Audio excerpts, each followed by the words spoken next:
investigator Preston Swall, investigator Michael King, and Lieutenant James Kirk from the New Hampshire Department of Correction. Here to sing the national anthem today is Special Olympics New Hampshire athlete representing the Merrimack Tigers. Fans, please welcome Margaret.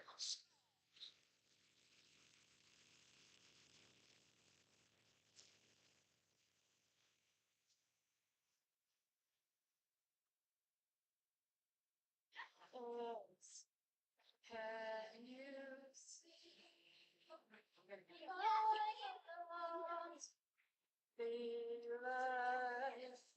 What so proudly wings hand at the twilight's last gleaming, whose broad stripes and bright stars through the perilous fight.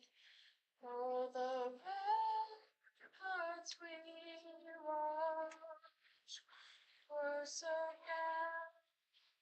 gallantly streaming.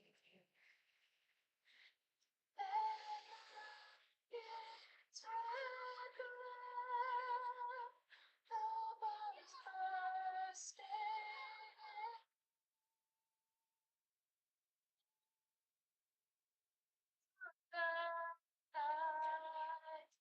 That our flag was still there. Oh, say does that star-spangled banner ever for the land of the and the whole.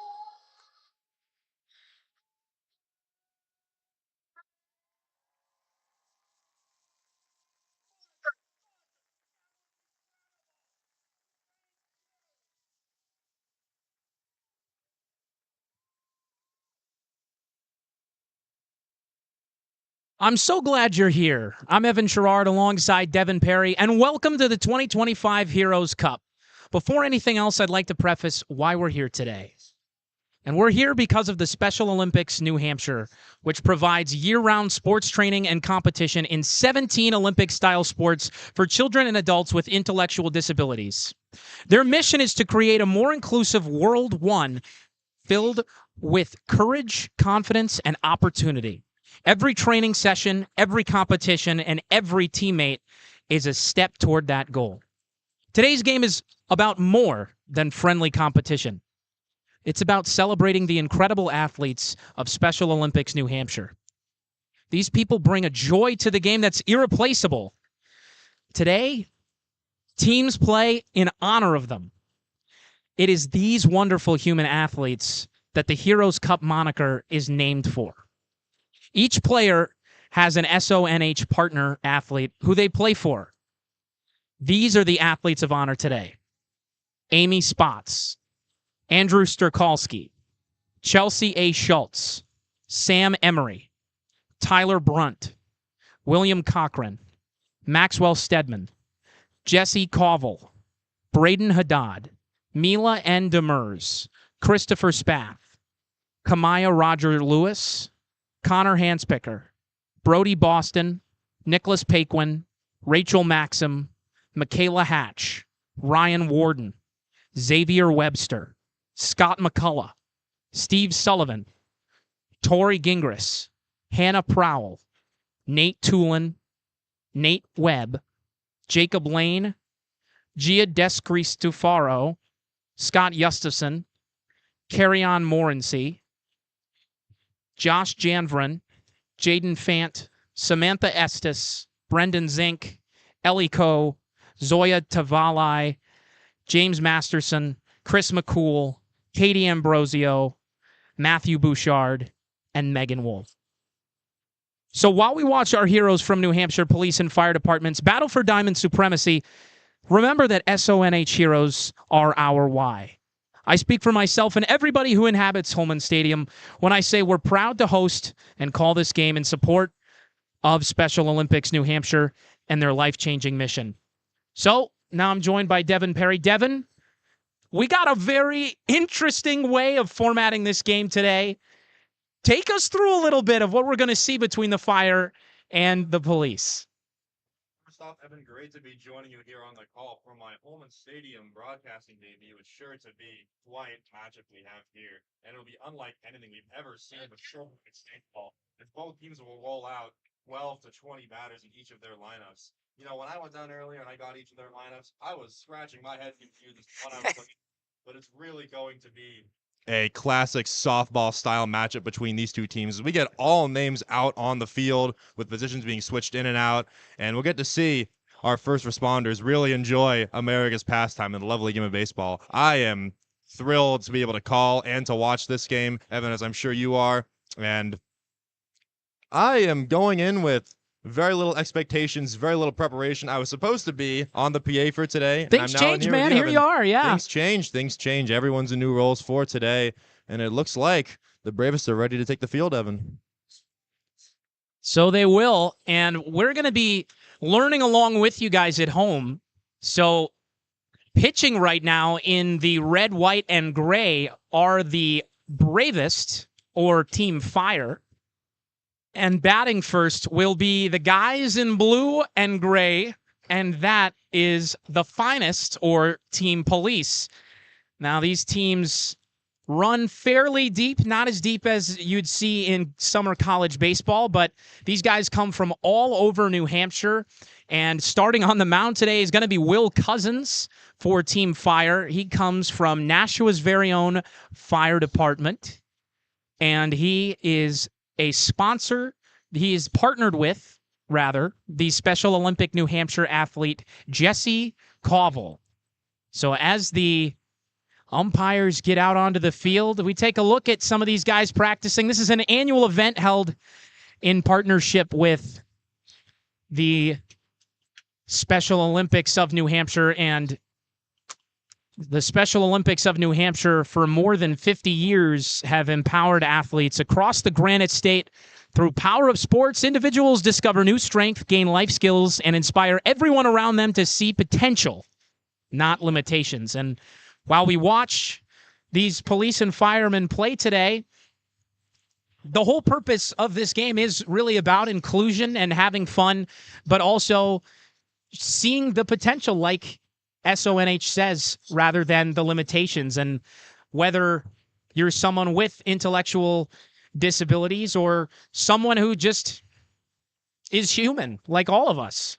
Yeah, absolutely. That's something that I think we can all find meaning in and appreciate today. Yeah, I mean, it means so much to me to be able to help out with such an important organization as Special Olympics New Hampshire and really be able to make an event and a fundraiser like this possible. I mean, I've worked so many games at the Silvernets at this point, but this will be one of my crowning achievements, is working this such an important fundraiser, as we're able to have a lot of fun doing it with a classic game of baseball, folks. So first pitch is about to be underway. It is muggy out here with just a little bit of rain in the upper 70s, as the first pitch will be coming from Will Cousins, and the Finest and the Bravest are underway as pitch number one is in there for a 76-mile-per-hour strike. Time of the start is 6:16 p.m. Thanks for joining us. Alongside Devin Perry, I'm Evan Sharrard, new producer Madi Bruner on the tech side of things. And pitch number two at 69 miles per hour from Cousins sounds the outside part of the plate for strike two. And Cousins showed some pretty good stuff there. He broke out a curveball in the warm-ups. I was very surprised to see that in his arsenal. Yeah, you never know what you're going to see. That ball's low, throwing a fastball at 82. So coming into this game, Devin, you never know what you're going to see, whether these guys have played before or not, if they're out there for fun. It's always more about what they're raising money for and drawing attention to with SONH, but it is still fun to see what these guys are going to throw, because when we go and do our notes, it's kind of hard to see, okay, well, I know that, all right, we got Damian Gibson batting, and I know that Gibson is currently at Somersworth Police Department, but I don't know what his batting average was in high school. I don't even know if he played. So we're getting really a first look at all these guys like everybody else at home. As someone that's called so many games myself, it's really interesting to be able to come in here fresh and just look at two teams with a perspective of I have no idea who these guys are and I cannot have any outlook on them whatsoever. That ball's popped into right and right at the right fielder. Oh, he bobbled it and it falls out of his glove. A tough play there for Adam Hamilton, and he puts his head towards the sky. That is going to be, we'll see if they call that an error or a hit. Either way, the Bravest give up a base runner on first to start the game, and now walking out to still Dre is Ryan Lever, as he will step in from Manchester Police Department. His Special Olympics New Hampshire athlete partner is Josh Janvrin, and he will be playing infield today. We'll get to some of those defensive lineups as things progress. Guys will be moving all around. Devin mentioned earlier that we will be having quite lengthy lineups, so it's not going to be the 1 through 9 that you might expect from most baseball or softball games, but this one's going to be a 1 through 20 for the Bravest, and for the Finest, the Police. Oh, a stolen base attempt coming on here. The throw down was in time, and now he's going to go for third. He's got to steal a second. A hard throw from center field. It's late. He's safe. As he flexes towards his dugout, one stolen base, and he advances on the throw. It was a fantastic throw by Brett Savard in center field for the Fire, but how about that? You get on with an error, and then you steal second after the catcher's still trying to get warmed up. He caught Montembeau kind of sitting on his laurels there, and he's sitting down at third base. What a start for the Police. And that's the kind of plays you want to see out of your leadoff hitter, someone that can go out and make plays, steal bases, and just like that, you get a leadoff runner on third. There's a ground ball towards second, scooped there, routine to first. He's got the out there, but the Finest take the lead. Police up 1-0 here in the top of the first with one out. Very quick one. We got some interesting score predictions from our general manager, Mr. Cam Cook, and already it's looking like those may be exceeded by quite a bit, Evan. Yeah, well, you never know what you're going to see. You really don't. As it's going to be Sam Caston stepping in from the right-handed batter's box for the Police, as the Manchester PD and patrolman takes a strike one down and away. So Cousins looked good to start, but then he gives up that liner to right, and then a check swing. That sent well out of play, foul ball. So Caston's behind 0-2, but he started out with a couple of good-looking pitches, was firing it in at 82. That's pretty hard, especially when you don't know what you're going to see from these guys. And then he gives up that hard liner to right. It was dropped over there by Adam Hamilton as this ball's dealt low. And then how about that? I mean, that play deserves all the talk that it'll get. The stolen base of second, and then on the throw, taking third, scoring on a ground out. That's how you manufacture runs. Almost knew like he was going to go to third, too. As soon as that throw came in, great awareness to just bolt and take off for third. There's a swing and a miss, the first strikeout of the day, as Caston goes down waving at the first. And so with 2 outs now and nobody on, we will see another policeman come to the plate, and in the form of David Nelson from Manchester Police. His Special Olympics New Hampshire athlete partner is Samantha Estes, and he will be playing catcher and infielder today. He takes his stance from the right-handed batter's box, swings first pitch and sends it out of play towards the first base side. The count moves to 0-1 with 2 outs. Evan Sharrard alongside Devin Perry and Madi Bruner on the production side, celebrating and supporting the Bravest and the Finest as they celebrate and support the Special Olympics of New Hampshire, who made this game possible, and each of these players playing with a partner athlete from the Special Olympics of New Hampshire. More on them as the broadcast goes on, but we're very grateful to be able to call this game and produce it right here. The 0-2 is on the ground, fouled just past the third base coach, as Joe Costanzo is trying to make a play on that with his hands. Just skipped by him. He doesn't have any equipment out there, so he's going to have to be ready on that hot corner as Nelson faces an 0-2 with 2 outs.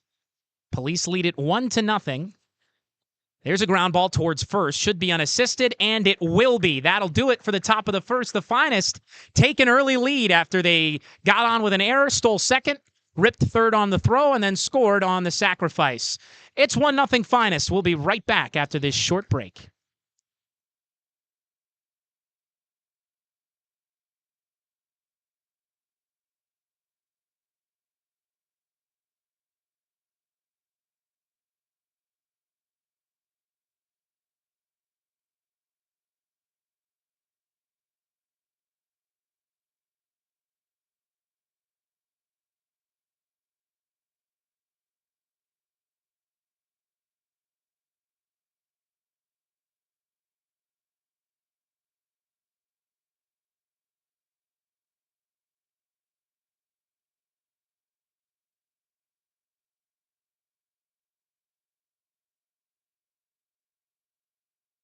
So starting on the mound for the Police after they got one in the top of the first is going to be Tyler Thorgerson.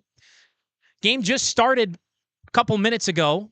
The Finest lead it 1-0 after the top of the first. We go to the bottom of the first now as the Bravest, Team Fire, come to bat. They'll have to face off against Thorgerson, who's coming out of the New Hampshire Department of Corrections. And his athlete partner from Special Olympics New Hampshire is Brendan Zink. He'll just be pitching today. There are a couple other pitchers going. But Devin, today all about the heroes that this cup are named for. And don't let it fool you. It's not just for the Police and the Fire, but the athletes of Special Olympics New Hampshire who are the partner athletes, which we read at the top of the broadcast. It's so powerful to me to be able to be sitting here and talking to you, calling a baseball game that was all made possible so that we can support this organization. Yeah, not only that, but it's been such a joy to work with some of these athletes, too, who have come out and helped staff this stadium for today in such a big way. As a regular PA guy myself, I've been working a lot with Scott over in the booth right now. Yes, Scott's doing a great job. Taking care of the PA with Mark, and they've been great to work with. I only met Mark today, but what a nice guy. And Scott, both of them, a joy to work with. And everyone that we've had here, just a bunch of great guys that we've had the ability to come together with and make such an important event possible. And if you're enjoying today's game, why don't you take a moment to think about the athletes we're supporting? Special Olympics New Hampshire changes lives on and off the field. Visit sonh.org to learn more, get involved, or make a difference.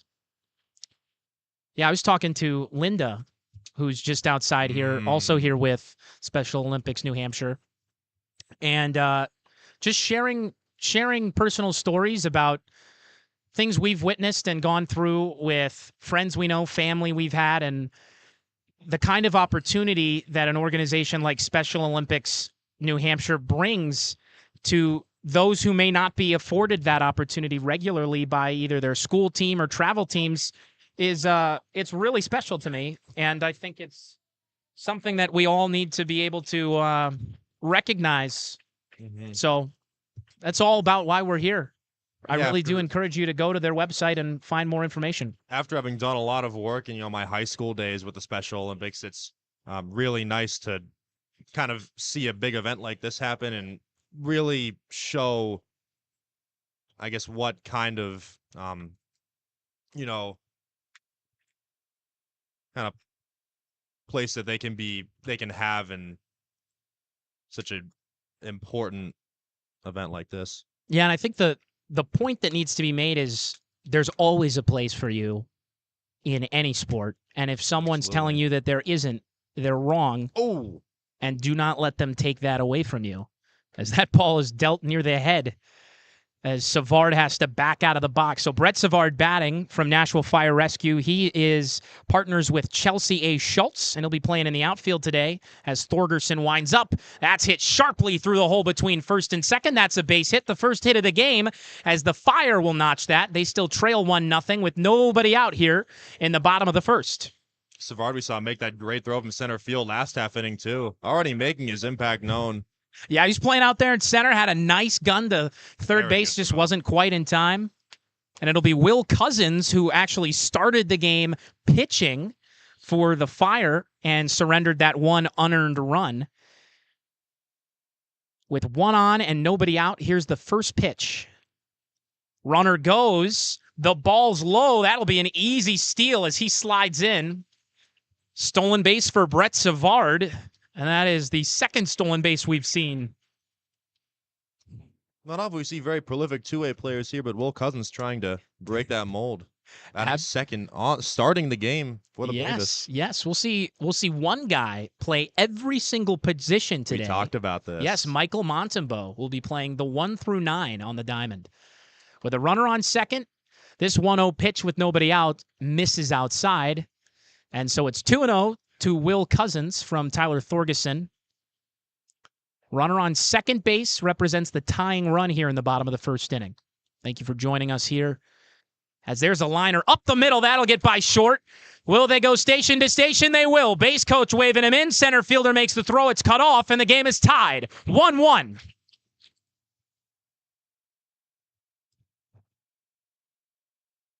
So an RBI single for Will Cousins. He comes through with a couple of balls in the count. First strike he sees, he sends into center field. We're all tied up. 2 hits for the Bravest, none for the Finest. Nobody out here in the bottom of the first inning as the Finest have just tied the game. Team Fire having deposited one into center. Now batting is Andrew Riotto. That one goes behind his head, kind of waving his body back and forth as that one misses.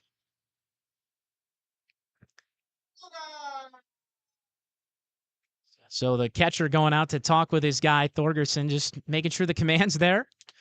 Probably wasn't ready to pitch maybe. I mean, you know this has been coming for quite a while. You got to be practicing out there after your shift with the PD. But see if he can get his control down. He's already given up a couple hits.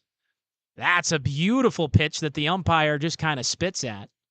That'll be 2 balls, no strikes. Yeah, someone that was once a prolific intramural softball manager. You come into a game like this and you never have any idea where you're going to play, but Thorgerson,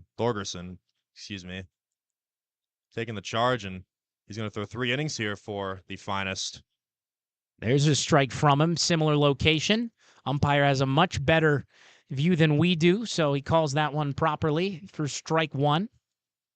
2 balls, 1 strike, nobody out, runner on first to Andrew Riotto after the Bravest just tied it. Oh, a nice play over there at third base by Swinson. His throw is late, but it was on target.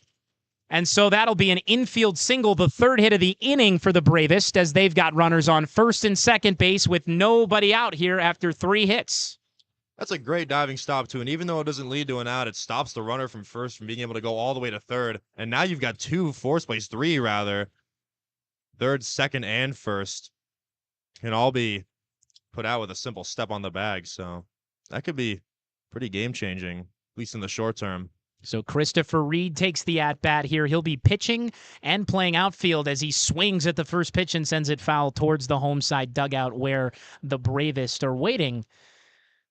And Reed comes from Nashua's Fire Rescue, and he is partners with Sam Emery today. The 0-1 with nobody out and 2 on. Sent on the ground. That's a fair ball down the third base line. That should drive in the go-ahead run. The Fire are going to take the lead as the throw to the plate's just late. Now the catcher has to gun it to third. The tag is in time to get him, and that's the first out. And you know what they say, Devin? They say never make the first out at third base, but in a game like this, you got to take all the chances you can get, right? Really got to go for everything you can take here. Yeah, but that's just such a great throw. And I mean, in a game like this where you're going to have guys with mixed experience, you really want someone with that kind of level of awareness and just a great arm to hold it down for you behind the dish. You absolutely do, and that was a tremendous play by the Police to kind of slow things down after they gave up the run. The catcher had the wherewithal to make the play at third. Perfect throw, perfect tag, out number 1. Runner on first base now with nobody out. The 0-0 coming up to Spencer Heiss.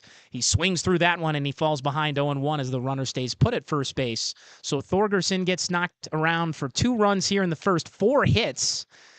The Bravest did make an error, and that is how the Finest scored their run in the top of the first. We stand in the bottom of the first inning here with 1 strike and 1 out with the runner on first. The pitch to Heiss is sent into right field. That's down, and it gets all the way to the bullpen in right field. Runners running around. Heiss into second base. They are going to send the lead runner. Heiss is going for 3. The throw to the plate in time. And Reed can't believe it as he's thrown out for the second out. It's a triple for Heiss, who sent it down the right field line. Great defensive play for back-to-back putouts. A bang-bang play at the plate. We've seen 2 guys cradle their head after being gunned down. Devin, your thoughts on all this madness? I could not be more happy with the chaos that we've seen here at historic Holman Stadium. And what a play again by the catcher. To be able to go up and get that ball and transition that into a tag behind you at the plate is just unreal. That's stuff you see at the level we're used to seeing, Futures League type plays. That's just a great defensive play. There's a ground ball over the third baseman's glove. That'll drive in another run as Rich Racine comes through, and he's trying to think about second base, and the outfielder will come all the way in to say, no. You're not getting more runs. You're not taking a base. So it's 3-1 Finest with 2 outs now after yet another single. 5 hits. The Bravest have come out swinging, as Greg Hine will stand in, wearing number 57 from Pelham Fire Department. His athlete partner is Scott McCullough, one of the PA announcers tonight. He'll be playing in the outfield today as he takes strike 1 outside. Finally, a pitch that's not swung at. Thorgerson's got to be seeing ghosts of hard swings sent contact into the outfield right now. Yeah, Fire Department's being very aggressive up at the plate. There we go again. That's on the ground towards the pitcher. Thorgerson's going to have to make a tough throw. He makes the play, and he holds his position on the bag is Stephen Case. What a nice play to end the inning. That'll do it for the first. It's 3-1 Bravest on 5 hits and 1 error. We'll go to the top of the second, and we'll be right back with you in just a moment. Stay tuned for more baseball from the Heroes Cup, brought to you by Special Olympics, New Hampshire.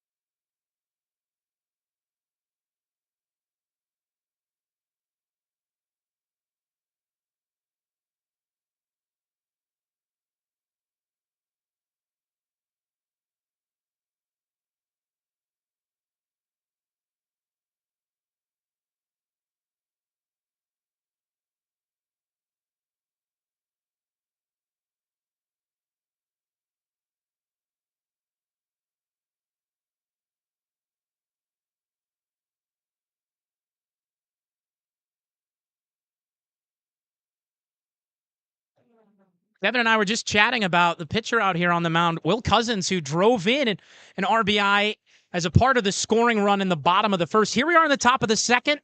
Game just began. Devin, what have you seen from his arm so far? While he's not throwing as hard as some of the pitchers we're used to seeing here, he's locating really well, and he's got that nice curveball that he's breaking out from time to time, and it's really doing a good job at putting batters away on 1-2, 0-2 counts. So he's been a great guy to start this game for the Bravest. Hey, and I'm not one to say it, but I'll read you his score line, and you can infer the number I lead out. So far, he's gone a full inning.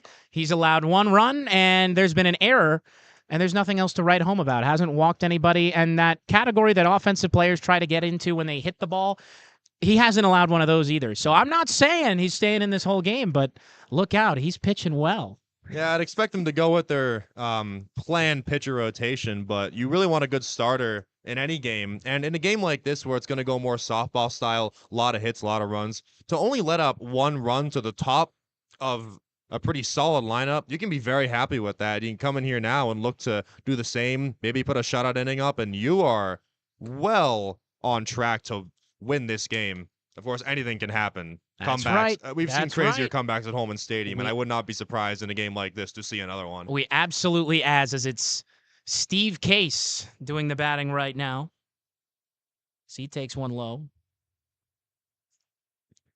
Case from New Boston Police Department is sponsoring Carry-On Morency. He is catching. He is playing infielder. He is assistant coaching. He's doing it all for the finest today. True glue guy. I always want a glue guy on the team. That's right. So a 3-0 count after Will Cousins has fallen behind. Nobody out here in the top of the second as that one catches the outside part of the plate for strike one. 3 balls, 1 strike, no outs. Nobody on here for the finest.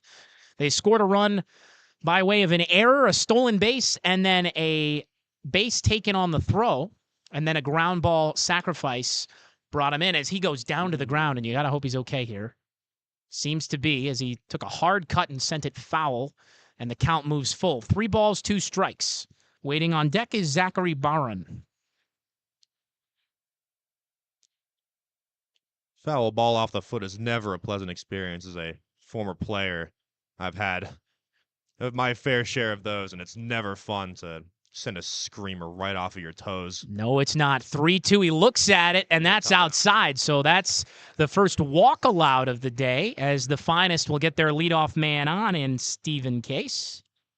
Our very own Silver Knights just kicked off their game in New Britain, by the way. Yes, they did. 0-0 there in New Britain, as it'll be Zachary Bahan coming in now. He'll take his at-bats from the right side, representing Goffstown Police Department. His Special Olympics New Hampshire partner is Megan Wolf, and he'll be playing on the infield today for the finest. So with a runner on first with nobody out, he fouls off the first pitch backwards and falls behind 0-1. With very little to go off of in terms of history, I just got to go off of vibes, and I'm feeling a double right here. Something about the way he walked up and you thinking the way he's standing in there. Pull shot Ooh. over the center fielder's head? Where are we going with this? I'm thinking to the gap. Left center gap. Left center gap. Okay. Left center gap. We'll see if we've got a fortune teller. 0-1, nobody out. Runner on first, fouled straight back. Bahan falls behind. 0-2. Swinging for it. Yeah, you get one up there, you can find the barrel on that baseball. You never know how far this thing's going to fly. But now you got to watch out for that curveball from Cousins. That's right. He throws a nasty one. Clocked it in 0-2. He is undoubtedly going back to that right here. Clocked it in at 69 miles per hour earlier. Has plenty of break. Cousins is 0-2, is up high, and Bahan not fooled by that one. He stays in the count. 1 ball, 2 strikes. Nobody out here for the police as they have a runner on first base after a walk. Now the high fastball sets up your curveball if he chooses to go to it. The 1-2 to Bahan. Ooh. Fouls it off down the third base line, and it banks off of the fencing of the police dugout down the third base line. Good foul. If you're not a regular baseball player, very hard to hit any curveball. So impressive of Bahan to stay alive on a pitch of that level of break. And a 1-2 count with nobody out here in the top of the second of the Special Olympics New Hampshire's Heroes Cup. Strikeout on the outside corner as Bahan goes down looking for out number 1. And now it'll be Anthony Cassell, who comes in from the Hanover Police Department. He'll be batting with 1 out and a runner on first, and he'll be our first lefty we see from the police. Cassell is partners with Special Olympics New Hampshire athlete Scott Justison. And as I'm mentioning all these names to you, there are over 2,500. To be exact, there are 2,782 athletes of Special Olympics New Hampshire. So even though, especially if you've been here the entire broadcast, I read off what seemed to be 100 names, but that's really just a small fraction of the people that we're here celebrating today. And this is what this game is all about. It's all about inclusion and having fun and being able to compete and find somewhere where you belong, because everybody deserves that and everybody should have that, and sports should always be a place where that is allowed. Yeah, plenty of people out there we hope to represent, and that is only a fraction of the broader population of Special Olympics athletes within the country.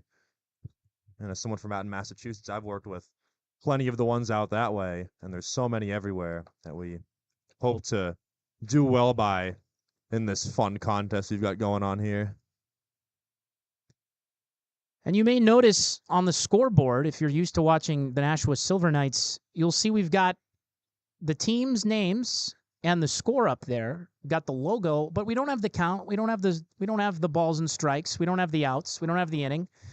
We'll update you on that, but the reason we don't have that much there is because we want the focus to be on the cause and having fun and really being a part of what this day is all about.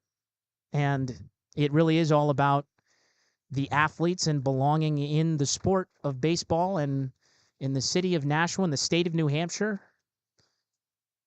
That's really why we're all here, is Casal, who's in a 1-2 count with one out, fouls off another one. So he's staying alive, really fighting Cousins here for this at-bat. He wants to get on and join his teammate. And, you know, it's really the one day a year that we, as the staff of the Silver Knights, get to work for something bigger than ourselves and bigger That's right. than this team. That's right. 1-2 again, and that misses outside. Ooh. Pitcher's still feeling out the zone. Batter's doing the same. Casal takes a close one. Stone cold take from him. 2 balls, 2 strikes, 1 out.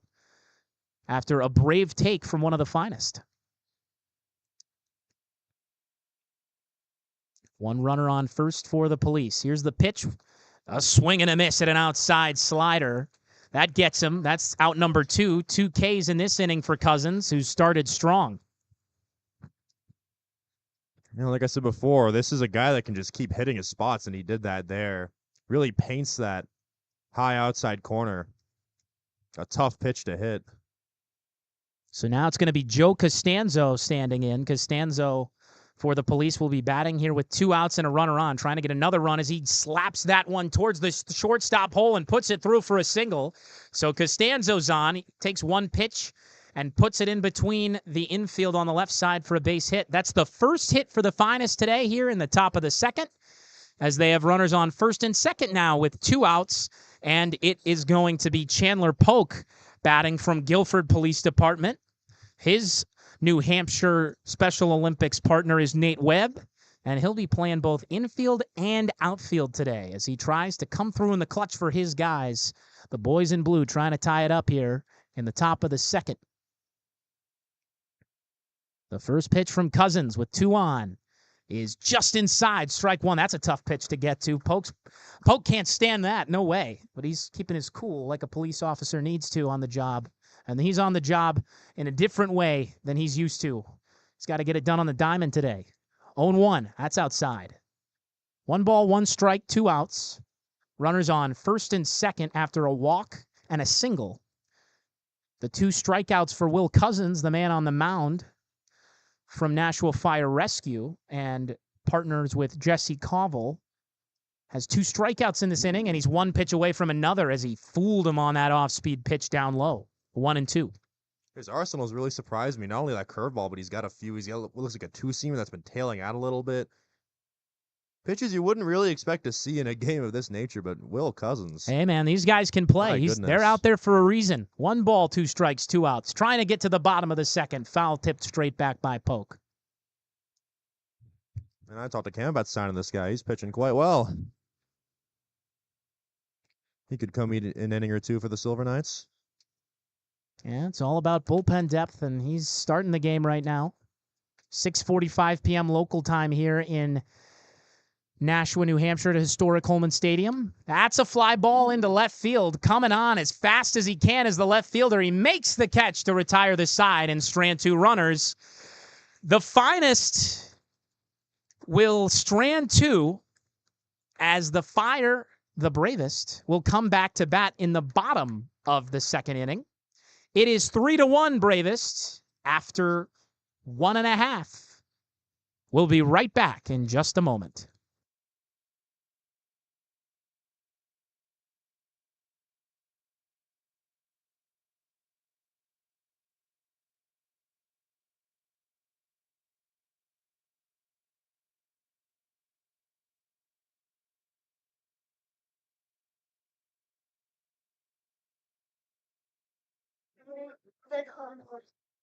It would never thought.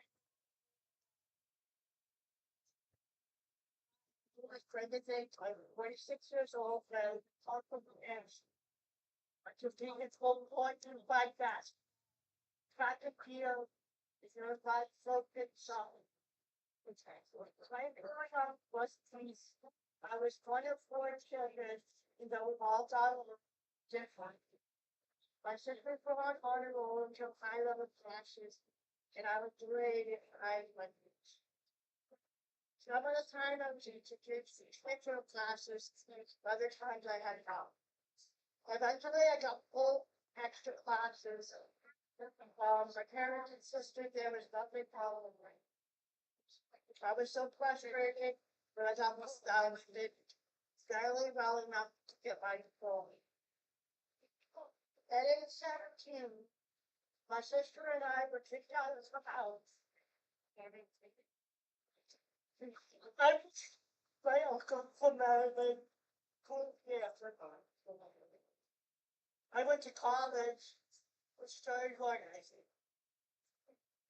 But soon I had too many problems to stay with them.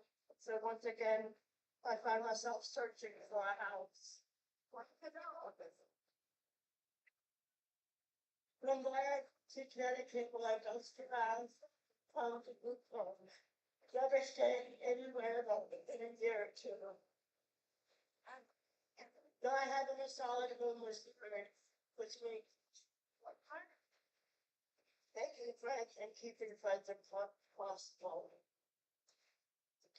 My lowest point, I was homeless, sleeping when I could. I had no income, but I could stole just to keep myself.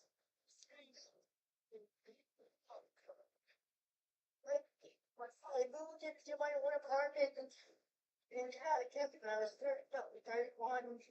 It was free, but I didn't stay there too long. It's a near fresh start. And the house completely running into three projects. And I did not want to live in the projects. I saved up money and I moved to New Hampshire in 2016. I got an apartment with Concord. I moved 3 times because of the housing crisis. I'm happy here. I now live in an apartment with my cat Sergio. He had family support nearby. A year after I moved back, I took the convention to get started with my Olympics training. To be honest, when I say I didn't expect the Olympics is committee. I thought I was too high functioning, especially Olympics, and I had to be low functioning to participate. I told him I wasn't sure, but he kept telling me, you can do it, you can do it. Though I wasn't on the team yet, I met with the coach, Robin O'Doherty, who invited me to a local unified dinner. I thought it through I had put in place that draft information. So I started. Signed out, but I think that's what I started with. Those with the sick friend you asked to join. I got started. I'll go to Frank for now. We're gonna have to come back to get Frank for a minute. Okay, so No Frank vote tonight. Hunter down a staff member. the following summer, And then, my first yes, summer Frank's line is really long right now. We're gonna have 2 minutes. We just read you that other one. and then once you put the other I got my first medal at those games, the 100-meter run. I was so surprised because my cousin who worked for Coca-Cola at the time happened to be volunteer at the Southern Games in Cyprus. And I got to see them. Soon after my first summer games, my Facebook got quite with friends and invite some people I met and some people I didn't even meet every game. I look forward to the state summer games here because it's a whole night event. So after 10 more times, we can know each other. Doesn't matter what's going on. And cheers for it.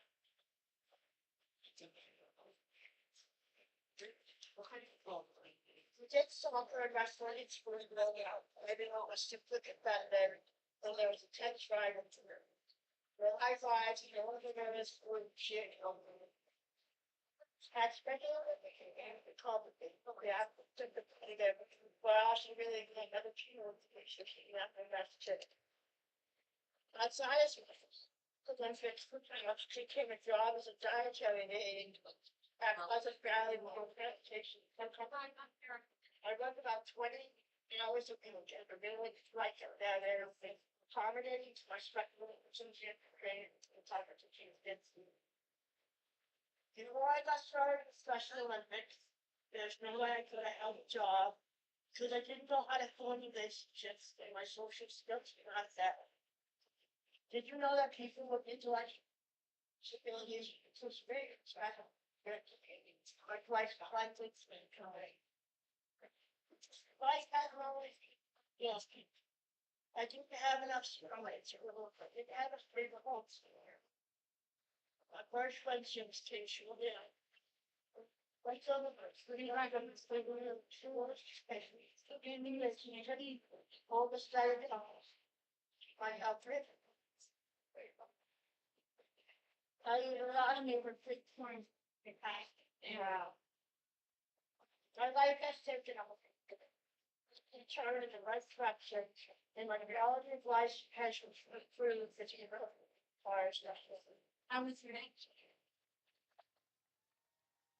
Man, did Branson do a great job or what?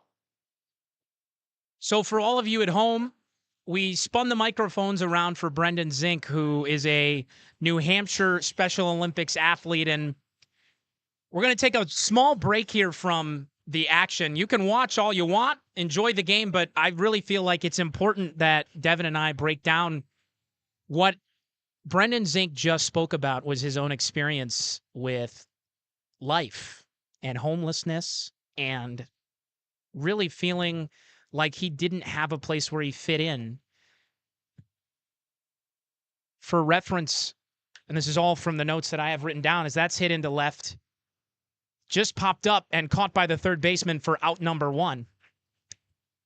But these are all from notes that I just took. A really touching story, and the athlete who's partnered with Tyler Thorgerson, who's currently pitching for the finest on the mound, he talked about how he's now in his 40s, and at points in his life, he was homeless. And his story started in high school when his parents had insisted that he was fine and that there was nothing wrong with him, despite his teachers calling for help for him. And then he was kicked out with his sister at the age of 17. He then ended up moving in with his uncle. And then quickly after that, started in college. And after college, he started working to make money and try and get by. And then Brendan lived in group homes, home to home, for quite a period of time. And now we get to his 30s where he's sleeping wherever he can, and he's homeless and trying to do everything that he can do.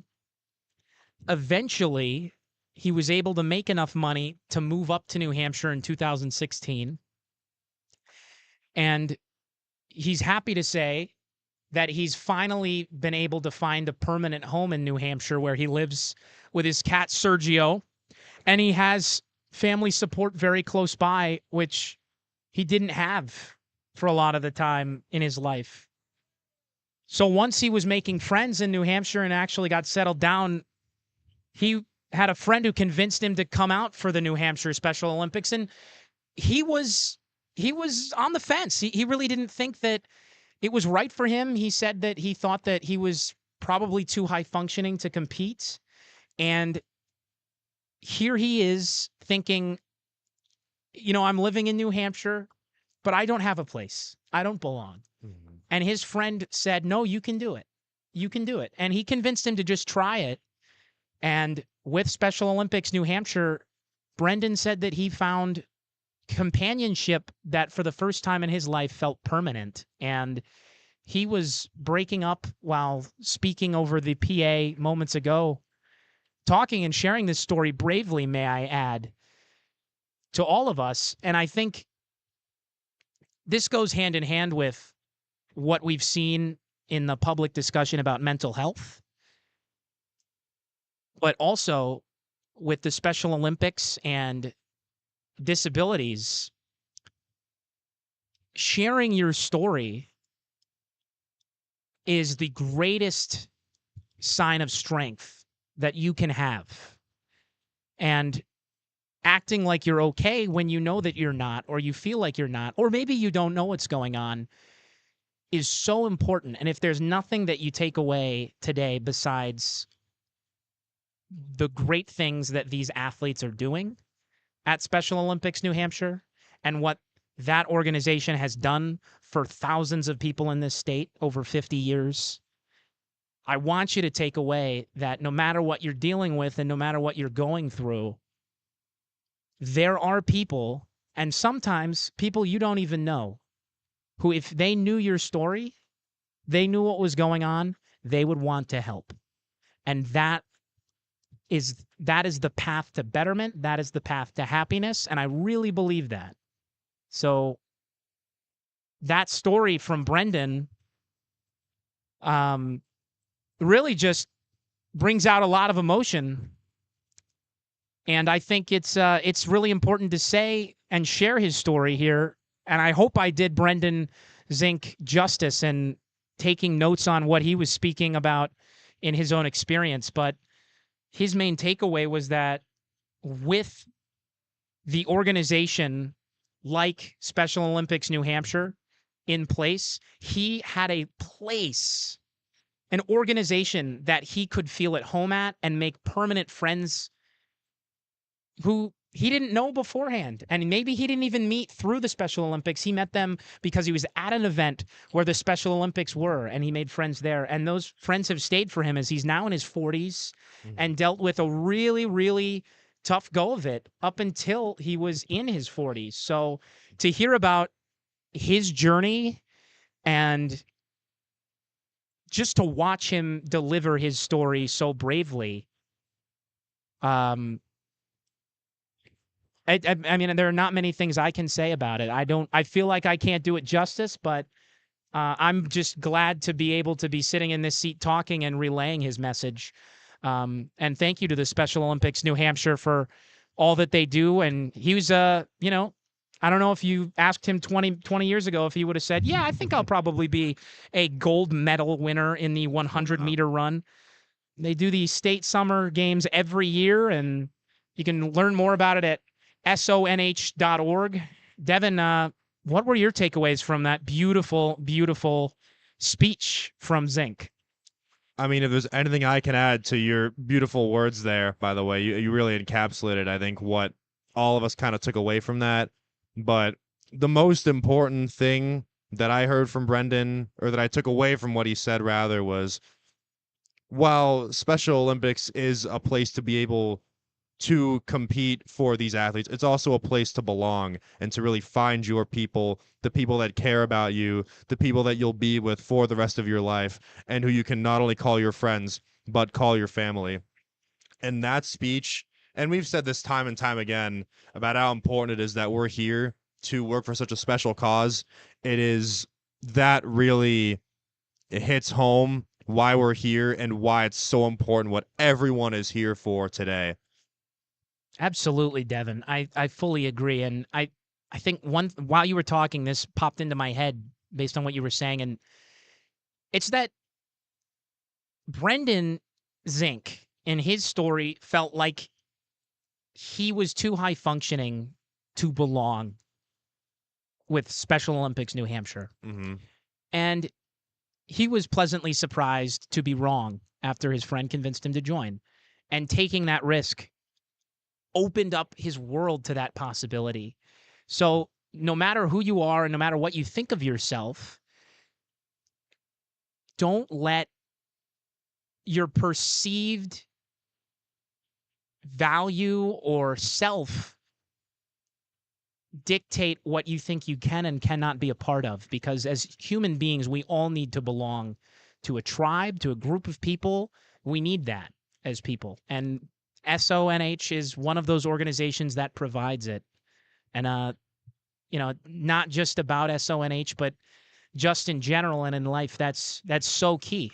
Yeah, while you were talking there, it made me just kind of want to say this. In a world of fears and doubt about where you'll belong, about who is going to accept you, it's very reasonable to look at a community you could belong in and say, will they accept me because I'm not exactly like them in all and share all the same characteristics as these people. But as someone who's worked with Special Olympics in the past and who's working with them now, I can say that they are the nicest, most caring, most understanding people you will ever come across. And so that is testament to how accepting they are of people that aren't always going to be the same in terms of ability, whether it be physical or cognitive. Everyone can belong at Special Olympics. Certainly. Well said, Devin. Thank you to Special Olympics New Hampshire, and especially, I'm speaking directly to you, Brendan Zink. Thank you for sharing your story. We will have a few more of those throughout the game. I Yes. believe in the middle of the fourth, we will see the story of, or rather, hear the story of Chelsea Schultz, and one more later on. Very inspirational, and they've inspired me so far. So, if there's you have audio proof of it. I've been inspired by Brendan's story, and I've been touched by it. So, he's helped at least one person. 1 ball, 2 strikes, 1 out. Here we are in the top of the third. Oh, my goodness, what a catch! What a catch by Colton Howell! Whoa! He goes up and down as he skydives right out of the dirt and into the green. The shortstop ranging to make that play for the second out of the inning. Oh, my goodness, a robbery here at historic Holman Stadium. Whoa! Trying to catch that over your glove side shoulder, too, is especially hard. So tracking back, being able to see the ball and just get your glove where you need to be. It really, there's not much more you can say about it, but just the mechanics of that play and the way he went for it are incredibly difficult. But a nice play there. Excellent. Excellent, excellent, excellent play. Yeah, and to see him stand up and be okay after that, as this one is called 0-1, 2 outs, nobody on here for the Police. That might be all the more impressive. I know I'd be coming back up with a sore shoulder. I'd be taken out of the game after that play. Yeah, I'd probably have the wind knocked out of me at my oh, good Lord. Yes. ripe age of, I say 22, but at this point, I think my baseball playing days are a little behind me. Oh. Whoa, that one's well high of Hardy's head. No bad blood here, but Hardy will take his bat out, kick it around a little bit, get back into the box as Ryan Hardy, who is athletic partners with Carrion Morency from Manchester PD. The 2-1 pitch swung through for strike 2 as he drops his bat, picks it back up. Montembeau delivers the pitch, or the ball rather, back to Cousins. It's a 2 ball, 2 strike count with 2 outs here in the top of the third inning. All the scoring came in the first as the Bravest scored 3 on 5 hits. Strikeout outside corner will do it. An outstanding day on the mound for Will Cousins, who gets through 3 innings, no earned runs, 1 run allowed, 1 hit through 2.5. We go to the bottom of the third, where the Bravest will take their cuts and try to extend their lead in just a moment. You are watching the Heroes Cup, presented by Special Olympics New Hampshire. We'll be right back.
Welcome back to the Heroes Cup brought to you by Special Olympics New Hampshire. This one of many events that Special Olympics New Hampshire will be putting on throughout the rest of the year. You can look forward to the Special Olympics Cup on August 18th and 19th. That's over at Owl's Nest Resort.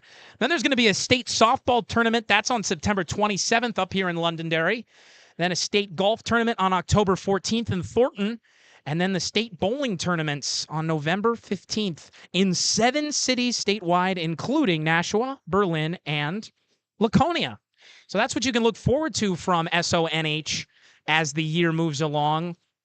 We're going to be hearing, as you mentioned, Devin, some more testimonials on life stories from members of SONH, some of the athlete partners that the fire and the police are partnered with today.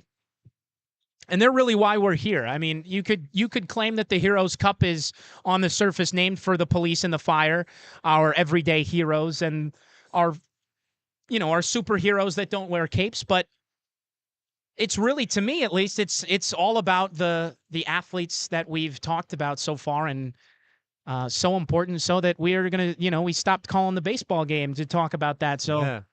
Luckily we didn't miss too much, but in life and even in sports, there are things that transcend what happens on the diamond, as that ball is just inside. 1-1 strike to Heiss. Brendan's speech just a little bit ago really gave meaning to the whole idea of the Heroes Cup being for these Special Olympics athletes, because it takes quite a heroic and brave and persevering person to be able to have all that adversity, overcome it, and turn it into something so spectacular as a Yes. Special Olympics gold medal. So all kinds of heroes we celebrate here today. 1-2 count is fouled on the ground towards the third base line and all the way to the away side bullpen, where the left fielder will go out and grab it. Right now it is Trevor Hayes who's batting. Originally he was slated to wear number 10, but he switched jersey numbers with Spencer Hayes, his brother. So Spencer's wearing 10 and Trevor is wearing 21 as he strikes out swinging. Trevor was Richmond Fire Department, and his athlete partner is Maxwell Stedman. And now batting after the first out of the bottom of the third is going to be Adam Kabeski. And to my brother at home, if you're watching, Adam Sharrard, hello to you. I love you and I miss you. And I hope you're enjoying the game so far, as the first pitch to Kabeski's outside. Adam Kabeski from Walpole Fire and EMS is partners with Rachel Maxim and Mila N. Demers. He's also coaching today, Devin, so we're going to see him out on the base path, maybe make some plays there. But right now, he's taking his at-bat here with 1 out in a 2-ball, no-strike count. Everyone here Robertson still dealing. Everyone here taking up plenty of roles today, and I believe this very big, mind you, fire department lineup has finally come around. There's Savard on deck, and he led off. So, took us a few innings. Yeah, it's not a traditional 1 through 9 order for either of these teams, as the 3-0 misses, and that's the second walk we've seen so far today. As he points to Thorgerson for the assist as he's on base after the walk. So with 1 out and 1 on at first base, it's going to be Brett Savard. If you remember way back in the first inning, he started the rally for the Fire, and he went 1 for 1 in that with a single, and he stole a base at second too.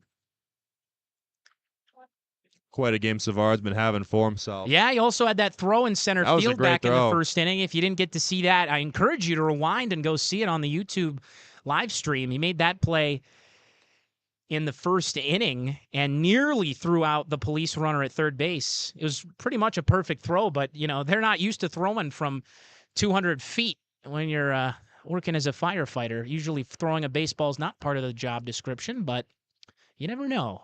I was shocked to see how hard that thing came in. Oh, Well, no, that's get in coming here. towards the booth. Ah, And it is just above us. So that was fouled straight back beyond the netting, about 90 feet in the air, and it hits the ceiling or the suite section here at Historic Holman Stadium. And it's a 1-1 count with 1 out and a runner on first here in the bottom of the third. The 1-1 from Thorgerson is grounded towards short. Scooped up there, flipped to second, out there, onto first. Double play is just a moment late, but it was a beautiful turn. So the police working with some great teamwork. And there are 2 outs here and a runner on first base in the bottom of the third. That was some good middle infield chemistry there. The flip was nice, but in the turn, the throw to first, even though it was late, that's not an easy play to make, and to be able to, on a dime, stop, turn, really without any vision of your first baseman and fire it in there, that's a great play from your second baseman. Will Cousins coming in. He does it all. Pitcher, catcher, infielder. Number 15 on the fire from Nashville Fire Rescue, and his athlete partner is Jesse Covell.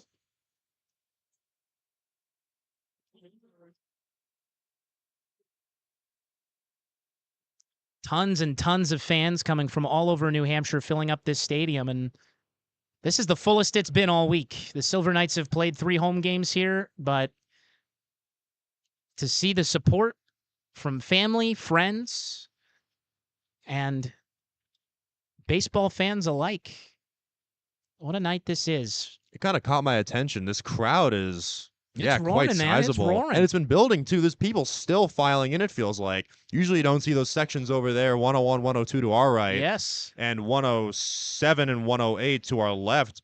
Really never that populated, but they're quite filled out today.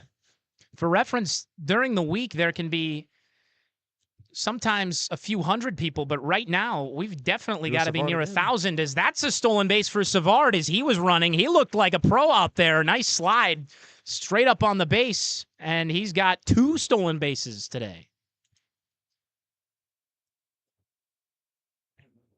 So 2 balls, 1 strikes, 2 outs. Fire looking for another run here in the bottom of the third. They scored all 3 in the first inning.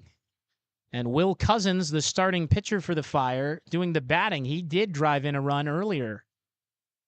He'll take a ball inside, and now he's in a hitter's count. 3 balls, 1 strikes, 2 outs. Runner on second in the bottom of the third inning here at 7:14 p.m. in Nashua, New Hampshire. Evan Sharrard alongside Devin Perry. Madi Bruner doing the production. Thank you for joining us this evening and for supporting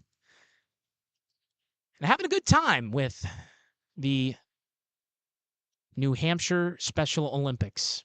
That's what we're playing for tonight. Here's a swing and a miss. That's a strikeout. Could be a double play, and it will be. Strikeout, tag out on the runner at third. That'll do it. And excuse me, not a strikeout. That was a 3-1 count. So 3-2, he swings and misses. They get the runner who is running for third base. Sorry about that, but that's still the end of the third. We go top 4. We will be right back in just a moment. Bravest lead it 3-1.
So on the mound for the Fire, it'll be Spencer Hayes wearing number 10, partnered with Christopher Spath out of the Merrimack and Richmond Fire Departments, coming in here to pitch what should be 4, 5, and 6 for the Bravest.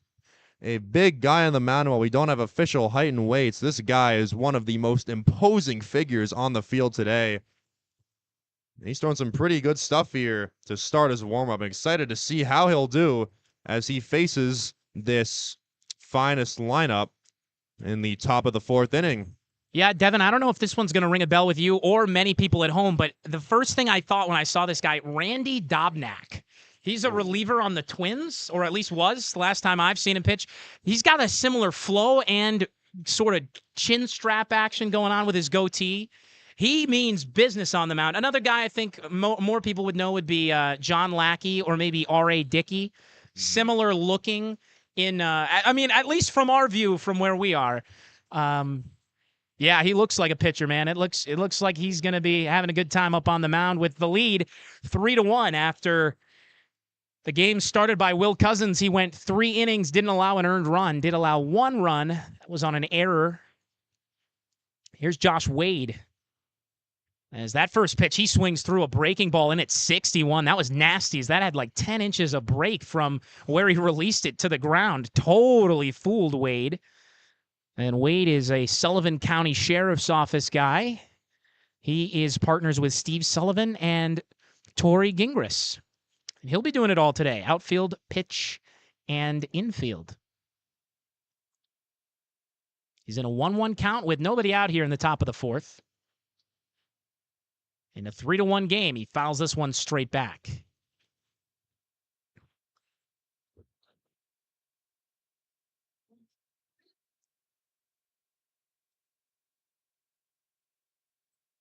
And stay with us between innings, as we will have another testimonial and life story from one of the New Hampshire Special Olympics.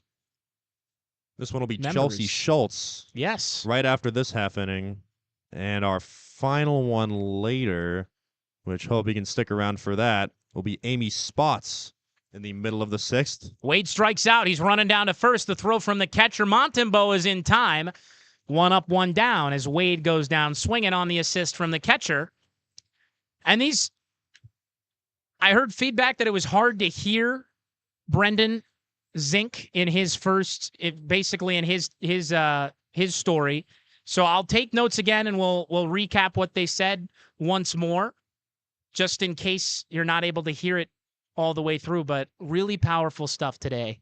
What it's all about, the Special Olympics of New Hampshire providing opportunity, a chance for joy, and an opportunity to belong in sports. That ball down low for strike 2 as Joe Ashen falls behind. Ashen from Goffstown Police Department is partners with Matthew Bouchard and Nate Tulin.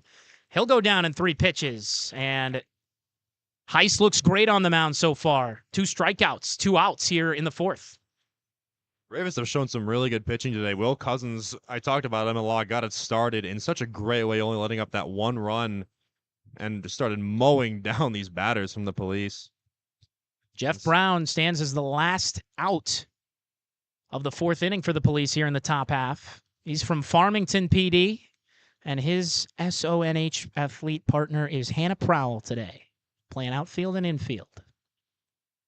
But 1-0 with 2 outs in the top of the 4th, misses inside. So Brown gets ahead in the count, and we'll see what the Police can do when they get ahead in the count against Heiss. Heiss has really fooled guys with these off-speed pitches he's bringing. This has turned into quite a pitcher's duel. We saw the first inning, and we said this has. game is going, at least I said this game is going to score quite high. Oh, yeah. And we've now gone for 2 full, and we're approaching 2.5 scoreless innings here. Yeah, the pitcher said you had your fun, as that is outside for strike number 2. 2 balls, 2 strikes, 2 outs in the top of the 4th. And much like Cousins, Heiss showing, if you can locate pitches, you can really do anything. 2-2. That one is just outside, and you know that Heiss wanted that call. He's asking, was it down or out? And he says it was down. So Almost hit his spot there, yeah. Yes, he did. Very close. That was a great pitch. Right on the low outside corner. Full count from Heiss. Fouled away down the first base line, past the Fire dugout. They'll do it again. Full count with 2 outs here in the top of the 4th. The Police trying to get a couple runners and try and pull off an improbable 2-out rally to tie this thing up. Heiss pitches outside. That's ball 4. Great at-bat from Jeff Brown. As the Farmington PD guy gets on, he stands on first here with 2 outs. And that will bring up James, or as he likes to be referred to, Ethan Yazinski. So Ethan will be the partner of Jaden Fant today. He'll be playing in the infield, and he hails from Sullivan County Sheriff's Office. We're getting a pinch runner in here. All right. Our first substitution we've had, pinch runner over at first base coming in, is Ryan Hardy from Manchester PD. He is also a SONH athlete partner with Carry-On Morency, and he'll be playing in the outfield today. Smaller guy. Looks like he's got the quickness. He's got the runner's stance over at first base. And Yazinski's got the power stance. Also, notably, Devin, no batting gloves of Yazinski. Going old school here. Wow. Yes. Last guy I can remember without batting gloves that I've seen consistently was Blake Swihart, who caught and played some infield and outfield for the Red Sox. What a name. Also played for the Diamondbacks for a little bit. What a callback. He was a guy that I really thought was going to – I really liked Blake Swihart. He was awesome. Solid. He was pretty good. fast. Yes, he was great. He had some moments. He certainly did. So there's your Major League Baseball obscure player for the game, as Yazinski is ahead in the count. 3 balls, no strikes with 2 outs here in the top of the 4th. Trevor Heist trying to get through his first full inning of work. If you're just joining us, he has been dealing great breaking balls. He's had a slider and a curve that's been low 70s and upper 60s, but it's broke a lot, and it breaks right in for a strike on the outside at 73. 3 balls, 1 strike, 2 outs, runner on first. The pitch is high, back-to-back walks, and so Heiss has struck out the only 2 batters he's gotten out in this inning, and he kind of waves at Ethan Yazinski as he gets to first base saying, I didn't want to pitch to you anyway. So with 2 on, a rally is brewing here for the boys in blue as Nate Stone will Jonathan Mosto will take an at-bat here. Mosto 35, Stone 25. So just kind of missed it with my eyes there. Mosto takes a strike down at the knees. Mosto comes from Raymond PD. His SONH athlete partners are Chris McCool and Katie Ambrosio. So the rooting for him today will be those 2, and see if he can come through. Another swing and a miss, and that'll do it. So after fooling around and walking 2, Mace gets out of it, 1-2-3, with 2 outs, a strikeout, stranding 2 on.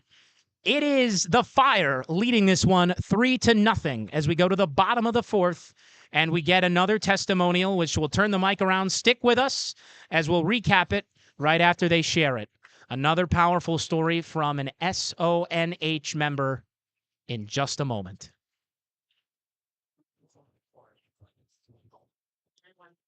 I thought it was 25. It's actually 35 now. 5 years from there.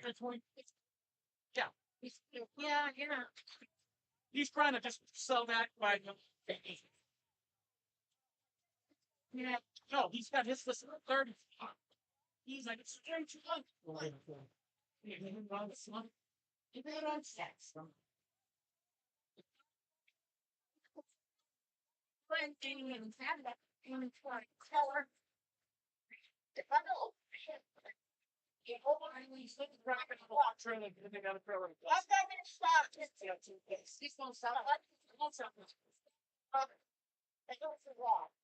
I didn't call anybody out. I told have that day.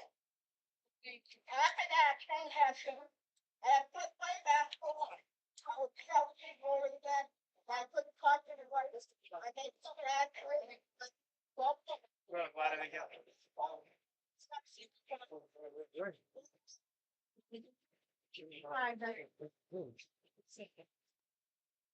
So after I take the after. Oh wait, that over 50 after. Then I need some fun like 12. And that when you get started, you made a lot. You made a lot of fun. I got that. All of it took a lot of fun. I did. Now it's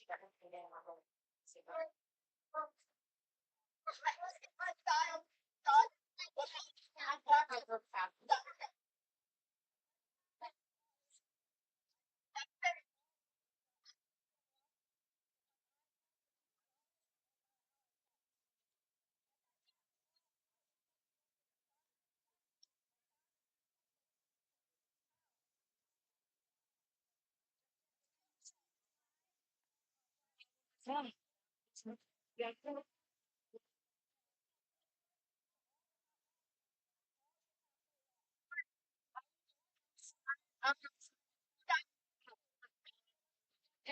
dad had one big seat and two legs outside out and two in the tub, and then you sat in the seat, sleep like a big thing, and it's sleeping. And then he said, "I am start to go." You know, but that about happened. That's what she's on. So, but the problem is, yeah, he wants to. That's why. Yeah, I made her. I like you bought it. I said, I want it.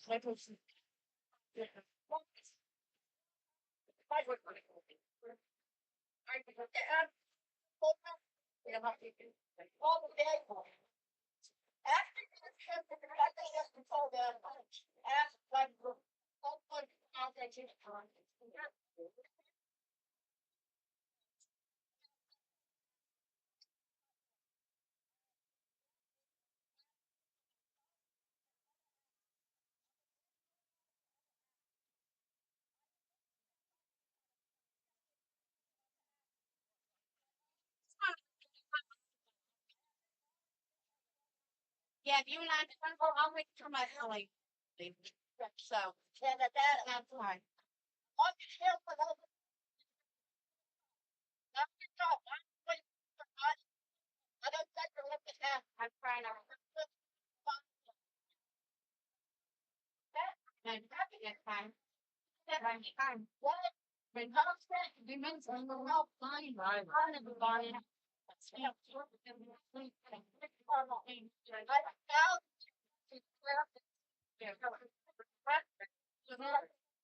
Oh, sorry. It's my son. Great job, Chelsea.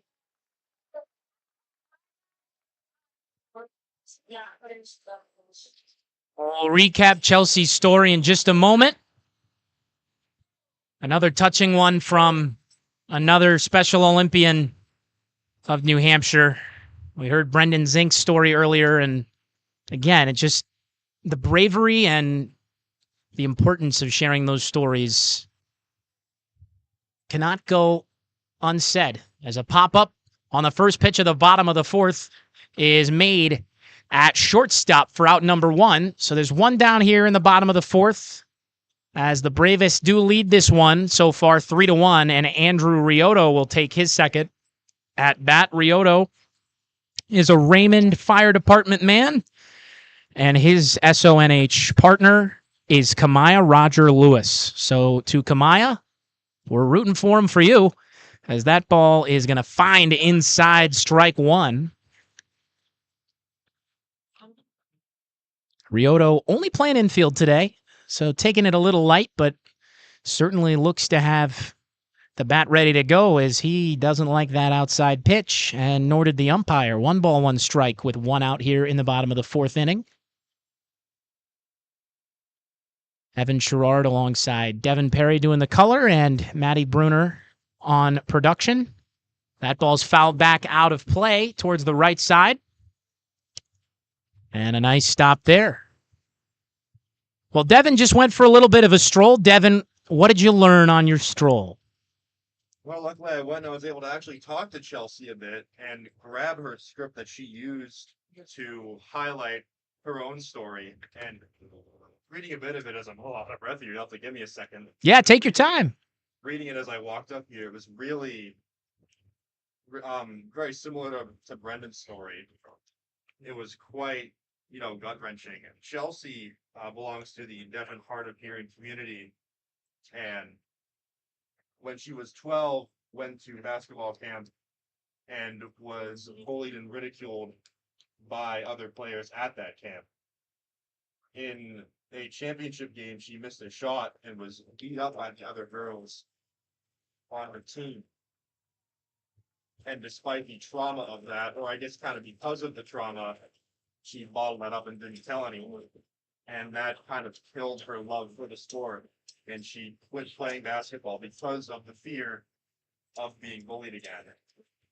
It was a tough time for her, and she went through a lot of weight gain and had a lot of kind of problems stemming from that issues with her basketball team. Then in her early 20s, her mom and her moved to New Hampshire to get a fresh start. She was not very happy to come here at first, but after a little bit of time, she got involved with Special Olympics New Hampshire, and that's when things started to really turn around, and she started to kind of have a better outlook on life. Made friends, got back into sports, and even though it was tough, she even got back into basketball, the sport that had really killed her love for athletics in general. So after a bit of time, she decided she wanted to go to the USA Games. And she was at that time about 300 pounds and knew that it was going to be tough to compete at that. And this was kind of a time of depression for her, but she got involved with a Special Olympics CrossFit group, and that inspired her health journey to lose weight. And it was not easy at first. She doubted herself a lot, could not do a push-up, didn't think she was fast enough, but she pushed herself to keep going. And as she got more involved in CrossFit, she actually found a new sport that I talked to her before, and she's still doing it now. She found powerlifting, and she loves it. She loved it then, she still loves it now. And it really helps her with stress, trauma. It all just goes away. And over a few years, she's managed to lose 80 pounds. Doesn't have to use some of her weight that she required to deal with that excess weight. And as of now, that hard work has really paid off as she was selected to represent New Hampshire at the 2022 Special Olympics USA Games in Orlando, Florida. And she was New Hampshire's first female powerlifter. Holy cow! How about that? And there was tough competition, he said, but she walked away with 3 bronze medals. Quite an accomplishment. Yes. She continued to train after Orlando, kept doing other sports. 3 months later, she was chosen to go to the 2023 World Games in Berlin as a powerlifter on Team Special Olympics USA. And she said she was shocked, but it was great to be recognized for her hard work and for her accomplishments just a year earlier. She came home with 3 silver medals from the World Games, and more importantly, Evan, as you've highlighted time and time again, new friends, more confidence, and feeling like she had a place Yes. in the athletics community. That's what it's all about. 2 years ago, it keeps going, it keeps getting better. She joined the Athlete Leadership Program, and she loves it. It's a Special Olympics program that teaches athletes like her to be a spokesperson for their mission.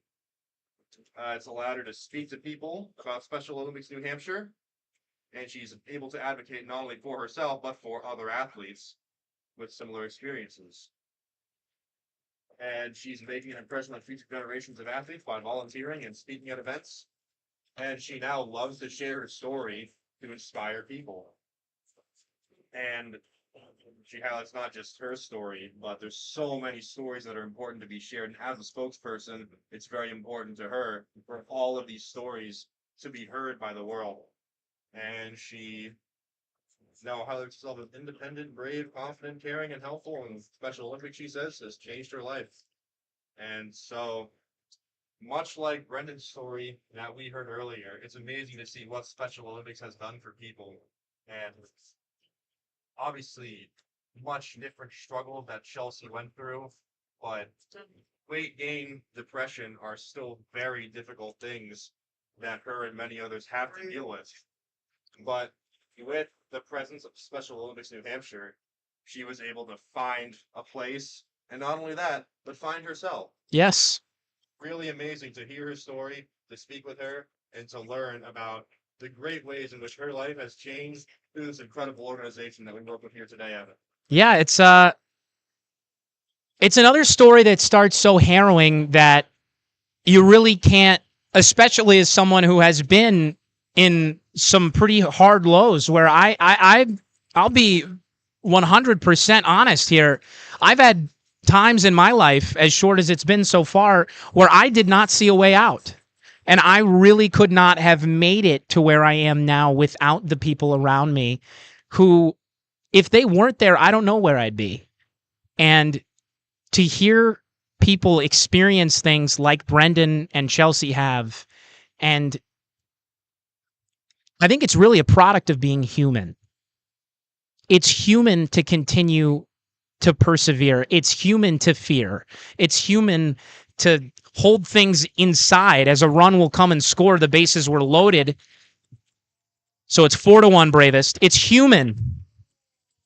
It is nothing but human to feel like there's no place for you because you only know what you experience. It's how we educate ourselves. It's how we keep ourselves safe. It's very fundamental, and every single one of us has that in us. You know, we come into a world in the year of 2025 where you can think back to not so long ago where a lot of these things, such as depression, a lot of mental health, may not have been as kind of understood and recognized as it is now. So to be able to hear her come in now to an age where we kind of see that and are able to address it with the knowledge we have today, it's very. There's a line shot. Able to have all the support, all of the happiness that she wears. Now a 61 game. Yeah, it's a bases clearing double. What an action-packed inning it's been. It's always special to hear the stories of Brendan Zink and Chelsea Schultz. And it's always fun to have baseball going on in the background, too. That's cool, too, right? That's cool. 6-1 on the bases clearing double. Great job by the Fire to load them up after a couple errant pitches led to some walks. And that's the first extra base hit that's been hit solidly down the line, sharp, just like that since the first inning. Yeah, what a day it has been. And we're still going to hear one more story later on, but the Special Olympics New Hampshire organization is clearly one that has changed lives for the better and has brought hope in ways that I think has been completely unseen. I am just learning now that through all of my words, my microphone was off. Well, there you go. Mom. I appreciate your text. So, in that case, we're reading Chelsea's story, right? Yeah, I was all right. reading Chelsea's story. So, folks at home, you heard me respond to a ghost. You'll hear me respond. Well, basically all I said mattered. But yeah, Devin, go ahead. Yes, so I ran down quickly to the field to go speak to Chelsea and to grab the script that she used to, stuff like this is going to happen. But, we persevere and we have a lot of fun doing it. So, once again, thank you, Mom. I will now go through the long spiel I just did, but it's very important that I think you all hear this. So, we just heard before this happening from Chelsea Schultz, who had a love for sports at a young age, but it was kind of killed when she was around 12. This is when she went to basketball camp, and she was younger than all of the girls she played with. And to preface, she is part of the deaf and hard of hearing community. So that kind of plays into people's perspectives about her. And so a lot of these girls she played with would bully her for that.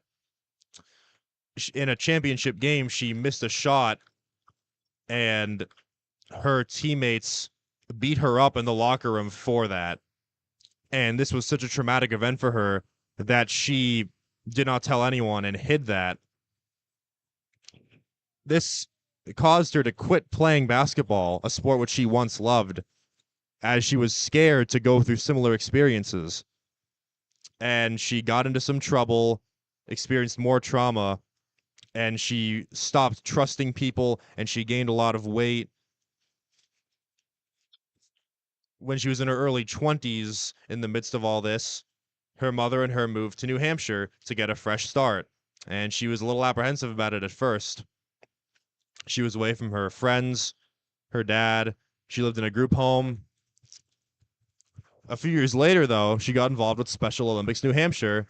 That was an unbelievable diving catch. I wish I could have seen it, but I'm busy reading, so I will keep going through the half inning as I recap Chelsea's story, but she got involved with Special Olympics, as I recently said, and things started to change for the better. She made friends. She started playing sports again, even basketball, a sport which had once kind of turned her off from the world of athletics in general.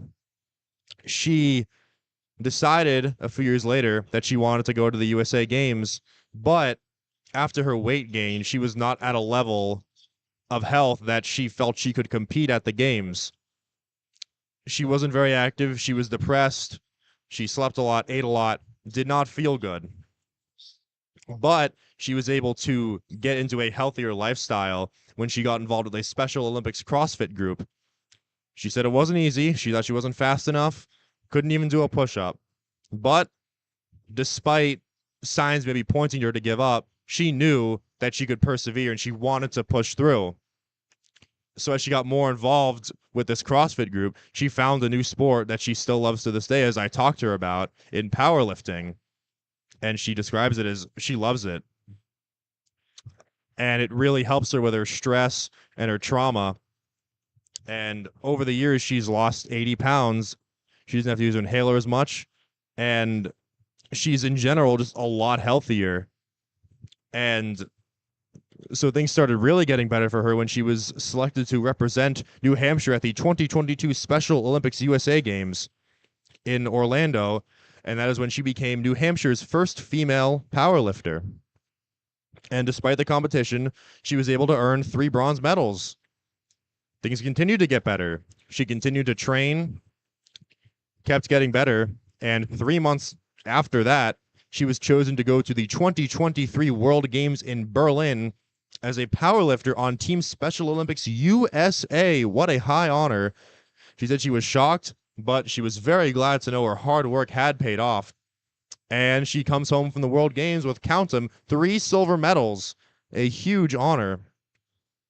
After that, she joined the Athlete Leadership Program, and she says she loves it. It's a Special Olympics program where athletes are able to be a spokesperson for the mission of the Special Olympics.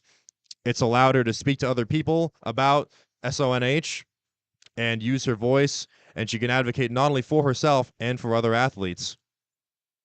She's making an impression on future generations by volunteering and speaking at events. And she said she loves to share her story, and not only that, but allow others to share their story and inspire people in such similar ways. And thanks to Special Olympics, she is doing a lot better than where she was from, her teen years into her early 20s. And Special Olympics has changed her life. And so that is what I was trying to recap, as unfortunately my mic was muted here on the broadcast. But It's all good. We're still here with you. we're still here. Listening. The world We're will keep listening. turning. That's Baseball right. keeps going. That's Money right. is still being raised. And nothing can dampen a great day like this. Not even the rain that came down earlier. It went right away, and Went it's right cleared up. through. Beautiful blue skies with just a couple white cumulus clouds in the sky now. But to hear that story, it's so touching to hear that Chelsea not only was able to better herself, but she's now trying to empower others and better Yes. others. As we've talked about so much, this is a tight-knit community, a community that very much cares for each other. And so to see that level of care out of one of these SONH athletes, Yes. it's really, really touching. And we've now heard 2 very powerful and insightful stories from these athletes as we go through the proceedings here today. Yeah, and Devin, to kind of to your point, it's not only tight knit, but it's very clearly very inclusive. So we've heard the stories of Chelsea and the story of Brendan now, and to hear what they had gone through and to end up where they did, I say it's incredible, but I think it's the best of humanity that is really within all of us. And I'm so happy for both of them, and I'm happy that an organization like SONH exists where they can have that place to make those lifelong bonds and to feel the accomplishment of playing sports. Yeah, and going back to what you said about this being a very inclusive community, when we heard from Brendan and how he touched on really how he wasn't sure if he was going to be able to fit into a community like this. You see here that that's not the case at all. This is such an accepting community, an incredible community where everyone is able to be a part of it and find their place when others may have pushed them away before. Yes, absolutely. So thank you to Chelsea Schultz and Brendan Zink. We'll be hearing one more life story later in the game where we'll recap that. There's a line shot hit well into left center field, and on his horse is Greg Hine as it goes all the way to the wall. The police trying to strike back as they'll send the runner. He's coming all the way around third as the ball bobbles out of the hand of the shortstop, and it is 6-2 as a run scores on the RBI double by Ryan Lever.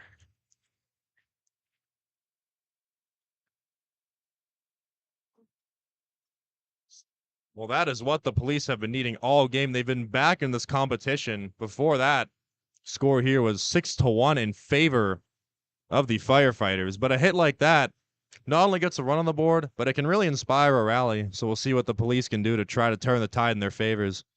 Just one out here in the top of the fifth inning. 7:47, now 7:48 local time in Nashua, New Hampshire from historic Coleman Stadium. I'm Evan Sharrard alongside Devin Perry as that's fouled off straight back. 0-2 count with one out. Runner on second after an RBI double makes it a 4-run game.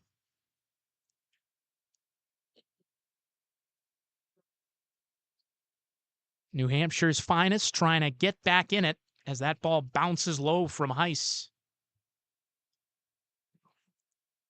Despite the run Heiss we mentioned before, he's pitched quite well today. He's followed up nicely to Will Cousins, and you question how that kind of performance would be followed and if relief could come in and finish what he started. And so far, Heiss has done just that. Caston takes a ball outside. He's in a 2-2 count. Caston is a pitcher and infielder from Manchester PD Patrol. He swings through this one, waving at that one well early as it was a 60-mile-an-hour breaker, fully fooled him. And a nice tag out for out number 2. Here's David Nelson, the catcher infielder from Manchester PD. He is partners with Special Olympic New Hampshire athlete Samantha Estes. The first pitch to him is fouled straight over, banks off the back of his seat, narrowly missing a fan. Everyone seems to be okay as a gentleman in a gray hat makes the catch, tosses it up to a woman in a wheelchair, and it is handed to her. She says, thank you, and another fan's day made as a swing and a miss. 0-2 count, 2 outs. Runner on second base, David Nelson trying to come through for the police. That was actually, you just got that ball. That was the anthem singer, whose name I am trying to recall very quickly. Margaret Stats, who sang a lovely anthem to kick off the game here. It was absolutely beautiful as that one's fouled away and out of play. So no balls, 2 strikes, 2 outs here in the top of the 5th. Police did get one on an RBI double by Ryan Lever. They do have just 2 hits. This Fire pitching staff has been very stingy. They continue to be. Strikeout number 2 of the inning will end the top of the 5th as we go to the bottom of the 5th, where the Bravest, the firefighters, will try and extend on their lead after having 1 run taken back by the finest. It's 6-2. We'll be right back.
Zachary Bellata still on the mound here for the finest.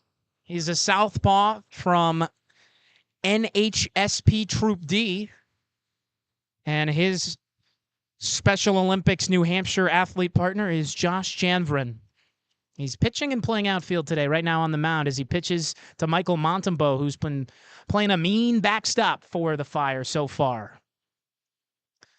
Montembeau from Auburn Fire Department is the athlete partner of Connor Hanspicker. He hits this ball right back up the box. That's going to be bounced off of the chest of the second baseman, Polk.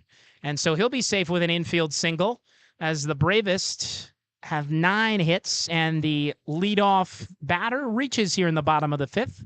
1 on at first base with nobody out, and Trevor Heiss steps in. Heiss switched numbers with his brother earlier, switched jerseys.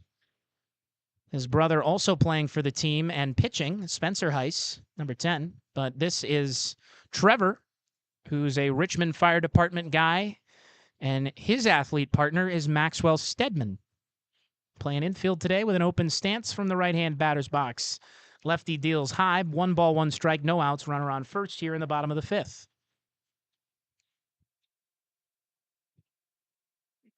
Bellata's got such a funky release. Not only He does he come from the left side, he comes way over the top. You'll see it here. That's old school, and there's the 1-1. That becomes 1-2 as he gets him to swing through a 72-mile-per-hour pitch down low. Even for guys here that have had experience with baseball, you don't often see a pitching style like this, so it's going to be weird for the Fire, as good as they've been all day, to really face something like this.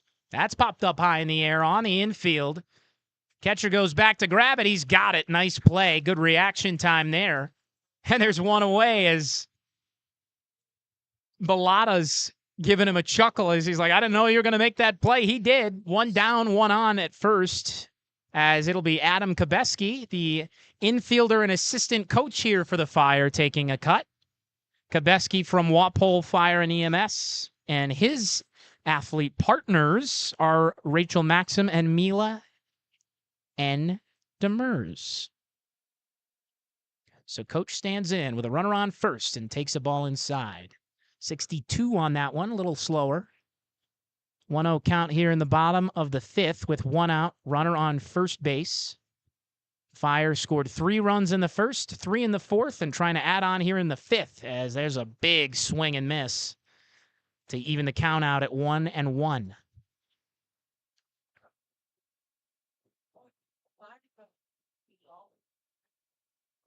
Kobeski takes his practice swings, a check at first base. Nice play to reel it in up high by Ethan Yazinski. And they will keep the runner Montembeau put at first. This is quite an important at-bat with Savard on deck. He's done damage all day. So you could find the difference between a runner in scoring position and 1 out. And that'll be right back up the middle into the glove of the second baseman. A scoop. Oh, it's off his glove. There's going to be an error there. Everybody's safe at first and second. It was a tough play. Good scoop there by one of the middle infielders. And then Damian Gibson telling his partner at second, hey, man, I should have had that. Dropped it out of the glove, and everybody's safe. So 1 out for Brett Savard, who's 2 for 2 with 2 stolen bases. He's looking for an RBI with 2 guys on at first and second with 1 out here in the 5th. Yeah, I was interrupted, but I was trying to get across that Brett Savard is not the guy you want to have in with 2 on, 1 being in scoring position, and only 1 out. So that could end up being a big loss there on that missed out at second, because that would have put only a runner on first, and you get 2 outs. So even if Savard gets a single, gets on, and he's not the lead runner, you've got yourself in a pretty good situation to get out of a scoreless half inning. You certainly do, as Savard gets ahead in the count 1-0 with 1 out, 2 on. Trying to continue a rally.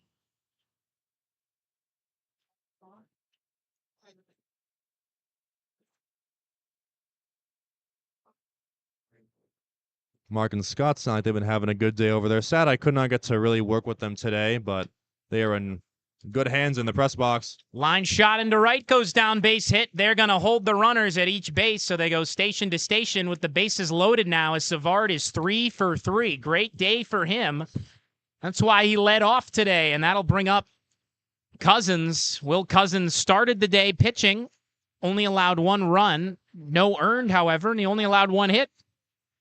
He also drove in an RBI back in the first inning. Making a mid-inning pitching change. Wow. All right. Mid-inning pitching change. That will do it for Zachary Bellata. We'll get that change in for you as soon as we get the back of the jersey. We get a birthday shout out here from the PA. Mark and Scott doing a great job over there. And looks like we're getting a little mound visit here. And pitching on the mound for the Police is going to be Joe Costanzo, the Hillsborough County Department of Justice, DOC guy. His SONH athlete partner is James Masterson. There's also the bat boy today for the Police.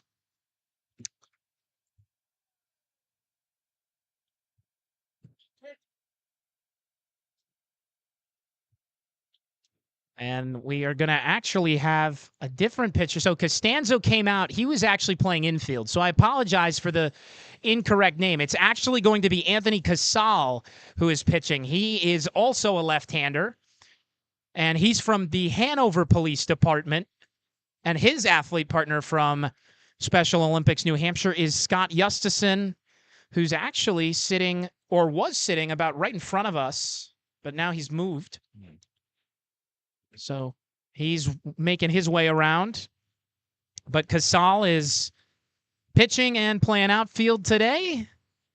There's 1 out here. He inherits the bases loaded as the lefty continues to warm up with his catcher.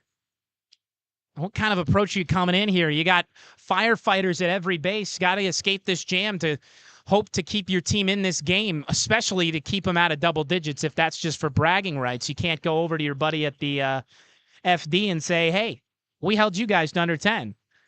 What do you got to do to get there, though? Well, you're facing Will Cousins coming up with the bases loaded. He's hitting second for this team, and it's going to be one of the best bats you will face from the Bravest. At this point, all you can really do is try and limit hard contact and keep the ball on the ground.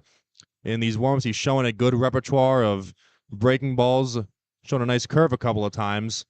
And if he can get some in the zone and force a ground out, I would trust a play at the plate to be made. And then even if you're at bases loaded with 2 outs, a much better situation, as you only need 1 catch, 1 play at any base to end the inning. So this at-bat versus Cousins will be very telling. If he can get ahead 0-1, then 0-2, even 1-2, it'll spell very good things for Mr. Casale. Well, the Police have already had trouble with the defense early in this game. We're in the middle innings now, trying to end the 5th. Are the Police trying to keep it going and get a rally and scoring back-to-back innings? Are the Fire?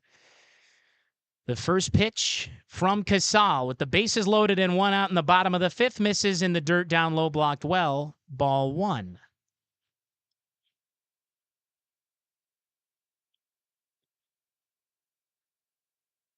The Bravest, the Firefighters, have 10 hits, and the Finest with 2. Top of the hour, 8:01 p.m. here from Nashua, New Hampshire. This game will go all 9 innings. If we do need extras, there will be 2 innings of extra innings with a base runner starting at second base, so they will have the placed runner rule. Bases loaded, 2-0 count, 1 out, and quickly 3 balls, no strikes, as Casal kind of hangs his head on that one, asking the umpire, come on, man, give me the pitch. 3 balls, no strikes, 1 out, bases loaded for the guy who started the game for the Fire and has already driven in 1 run. The pitch to Cousins is down the middle for strike 1. Yeah, and if you're Cousins even on 3-1, you are in no rush to try and end this at-bat by putting something out there. You can just take this pitch if you want. He's crowding the plate quite a bit. And there you go. Misses low, and so he'll get an RBI on the walk. It's 7-2 as the Police have found themselves in quite the jam with reloading the bases here for Andrew Riotto. And Riotto is from Raymond Fire Department. His SONH athlete partner of the game is Kamaya Roger Lewis. And he's just playing infield today. But he's trying to get the ball past the infield to drive in a couple more, and that one will just go foul down the third base line. He missed that by about 2 feet. Could have cleared the bases there with a short porch double near the retired numbers in left field. Instead, he's in an 0-1 count with 1 out in the bottom of the 5th inning with the bases loaded. Fire just scored a run on the RBI walk, and now there's a fly ball hit pretty well to right. Tracking it is the right fielder. He makes the catch for out number 2. Tagging are the runners from second and third. The runner from third comes to score, standing up, and it's 8-2 Bravest as the Fire lead it by 6. So another RBI there for Riotto. And now with 2 outs, you have Christopher Reed, the Nashua Fire Rescue guy, partnered with Sam Emery, who will be pitching at some point today, but so far just playing outfield. He's got quite the bat waggle with a runner on first and third with 2 down. The pitch from the lefty misses inside at 73. 1 ball, no strikes. And it seemed like after that first at-bat, Riotto saw something that he liked out of this lefty in Casale. So we'll see if that can transition over to Reed, who will now follow up an at-bat where Riotto saw 2 pitches that he liked very much. He got a hard foul down the third base line and then popped that one up into right deep enough to tag 2 runners and score the 8th run of the game for the Bravest. There's a high pop-up over towards the third base side in foul territory. It drops just past the dugout. And so that'll go as an innocent foul ball, strike 1. 1-1 count with 2 outs to Christopher Reed. He's got runners on the corners here. Trying to tack on another. The Fire have already scored 2 runs here in this 5th inning. They scored 3 in the 4th and then started the game hot with 3 runs in the 1st. They're trying to run away from the police right now. That's back up the middle. That's softly hit. Is that going to fall? No, it won't. Into the glove, out number 3. Fire strand 2 on the corners. They lead it 8-2 by way of the 2 runs they scored in the 5th. We'll be right back after a short break. Stay with us.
Welcome back. Evan Sharrard alongside Devin Perry, Madi Bruner on the production.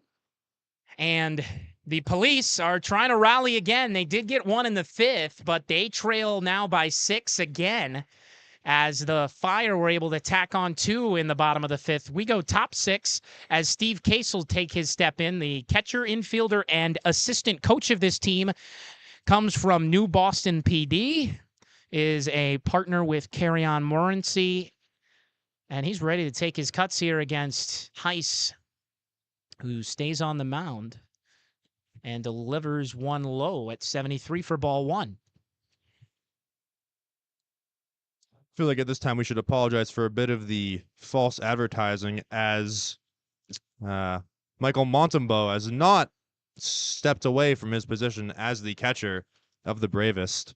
Yeah, From my previous assumptions, previous knowledge, he was supposed to play every position on the field, but he stayed back there for good reason. He's played a great game there. Yeah, when a guy's catching a pitcher well, especially if they go 3 innings of unearned baseball, I think you're usually going to want to keep that guy back there. So they definitely made a game time, actually not just game time, during game decision as a team to say, we want Montembeau back there. So he stays catching as he takes a ball well low.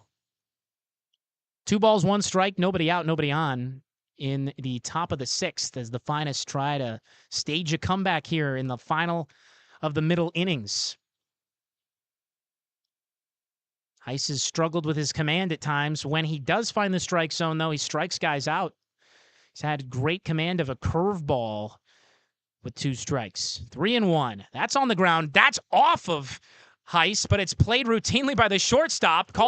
Score that one if you're scoring at home, 1-6-3, as it caught enough of the belly of Heiss and flung right to the shortstop into his glove, and that's 1 up, 1 down here in the top of the 6th. It'll be Zachary Bahan. Nice play by Heiss, just to kind of stay in the way of it and slow it down enough for the shortstop to be able to get over and get it. And it's not always a ball right back to the pitcher is not always something that you want to take, so quite gutsy of him to stay in there and just slow it down. Bahan takes a high cut. It's going to stay in the yard about 10 feet to the left of the warning track. In front of the warning track. The left fielder makes the catch. Yeah, if he's 10 feet to the left of the warning track, I think that thing's well out of here. Out number 2 in the top of the 6th. Yeah, it looked pretty good. Probably the hardest hit ball we've seen in the air all day. It was crushed. Just didn't have the launch angle. I feel like an issue that you sometimes see at this park. Yeah. Just skied a little high. If he had the angle, that thing would have probably been out in the trees past the American flag and the new power sign. Casal steps in and takes strike 1. Anthony Casal, Hanover Police Department. SONH partner for him is Scott Justison. In an 0-1 count, he takes outside. 2 down quickly here in the top of the 6th. And after this half inning, we will hear another athlete testimony. So please stay tuned for that. This will be from Amy Spots. Ground ball towards second. Scooped up well there. Routine play to first. And he makes it. 1, 2, 3 they go in the top of the 6th. The Fire continue to stay red hot as we go to the bottom of the 6th. 8-2 your score.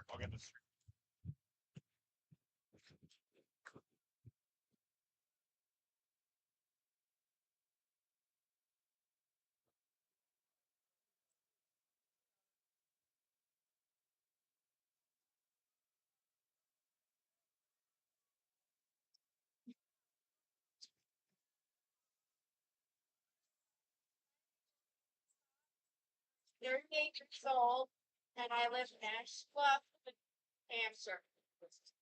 Growing up, my family moved around a lot because of my dad's job. Bouncing around from state to state was difficult for me, and I hated being the new kid on the block every time we moved. I was a shy, quiet, and overweight kid. At school, I was picked on and nicknamed the girl that never talks. It made it harder that I did not look like someone who has disability. On the outside, I looked normal, which I am, but on the inside, I was struggling a lot, and I felt misunderstood. When I was 15 years old, I was diagnosed with Fragile X. Fragile X is an uncurable blood disorder that is inherited genetically, and each generation of it gets worse and worse. when I found out at an early age that I would never, ever be able to have children because of my fragile eyes, I was devastated. It felt like nothing was going right for me. In 2010, I got connected with a job coach through Plus Comedy in Nashua and was hired in an administrative role that I actually do. Shortly after that, my job coach at Plus suggested that I get started with their special Olympics team. In the beginning, I only competed in walking. Every year, my walking distances increased and my confidence grew. In 2016, the year after both my little sister and my grandfather, who was a United States Navy vet, passed away, I officially became a runner for Special Olympics New Hampshire. My little sister had been my biggest supporter, oftentimes asking me if she could borrow one of my t-shirts to wear as she cheered me on from her hospital bed. In 2022, I began the Couch to 5K training program. Since then, I ran over 35K just this October. I'll be running both my fourth and my fifth half marathon.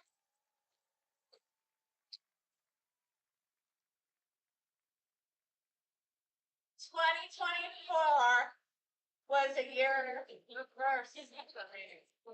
I did the sprint tryout with my unified partner, Mariah.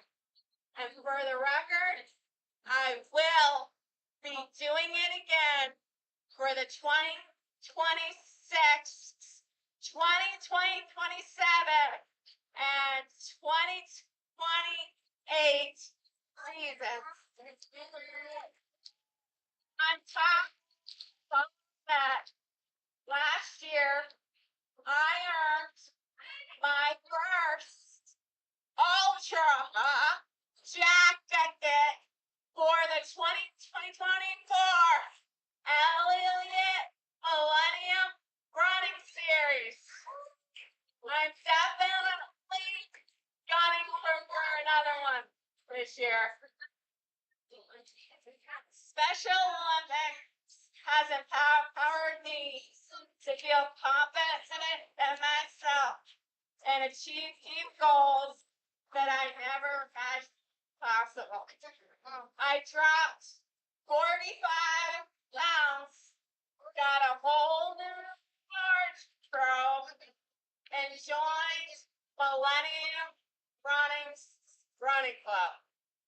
My goal is to become the first female long distance runner for Special Olympics New Hampshire.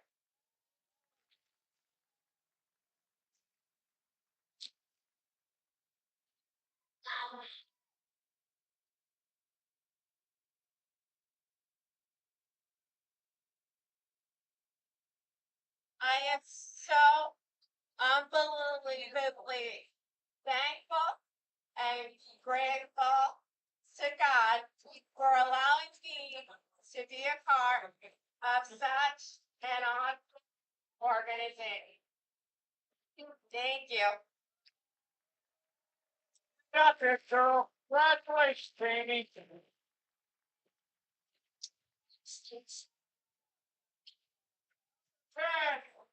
That was the story of Amy Spots, our third speaker of the day, joining both Brendan Zink and Chelsea Schultz, who spoke earlier, sharing their stories with Special Olympics New Hampshire and their life stories and the struggles they faced early in their lives and how they've ended up where they are now in a place that was all their own, and they did it their way. Something that all of us need for self-actualization is some sense of control in what we do and why we do what we do. And that's something that all of their stories have rung a bell on. Spencer Heiss is the batter here in the bottom of the sixth inning for the Fire. He's ahead in the count, 2 balls, 1 strike. Devin Perry is currently on his way back with notes from Amy. I took a couple handwritten notes myself, but we'll get to that in a moment as soon as he returns so we can have another conversation about that. This 2-2 pitch is fouled straight back. Still nobody out here in the top of the sixth. The bottom of the sixth inning. 2-2 count. Nobody out, nobody on. And batting is Spencer Heiss. Devin has just returned.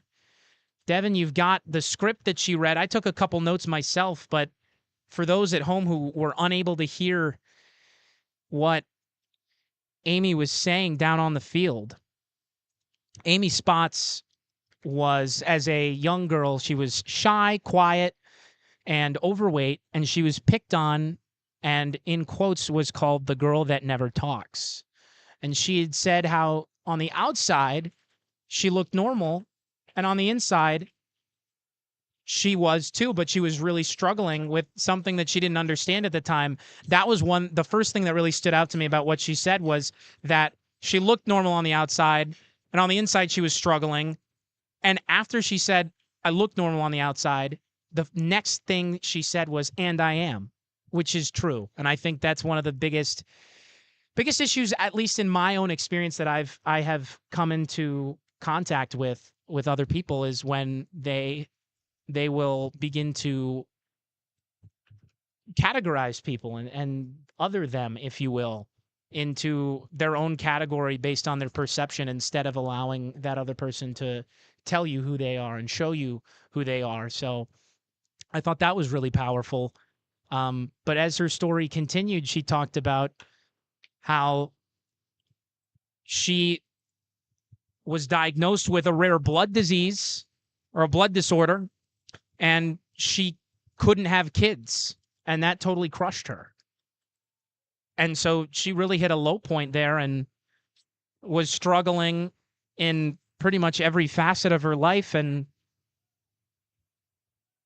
pretty quickly, she began walking events.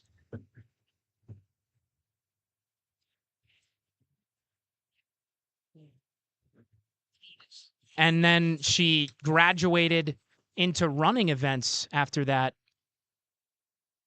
She continued to do that with the Special Olympics New Hampshire and really found her way. And since then, she's completed 33 5Ks, 2 10Ks, and this October she'll be competing in her 4th and 5th half marathons. And her goal is to become the first long-distance woman runner for the state of New Hampshire in the Special Olympics.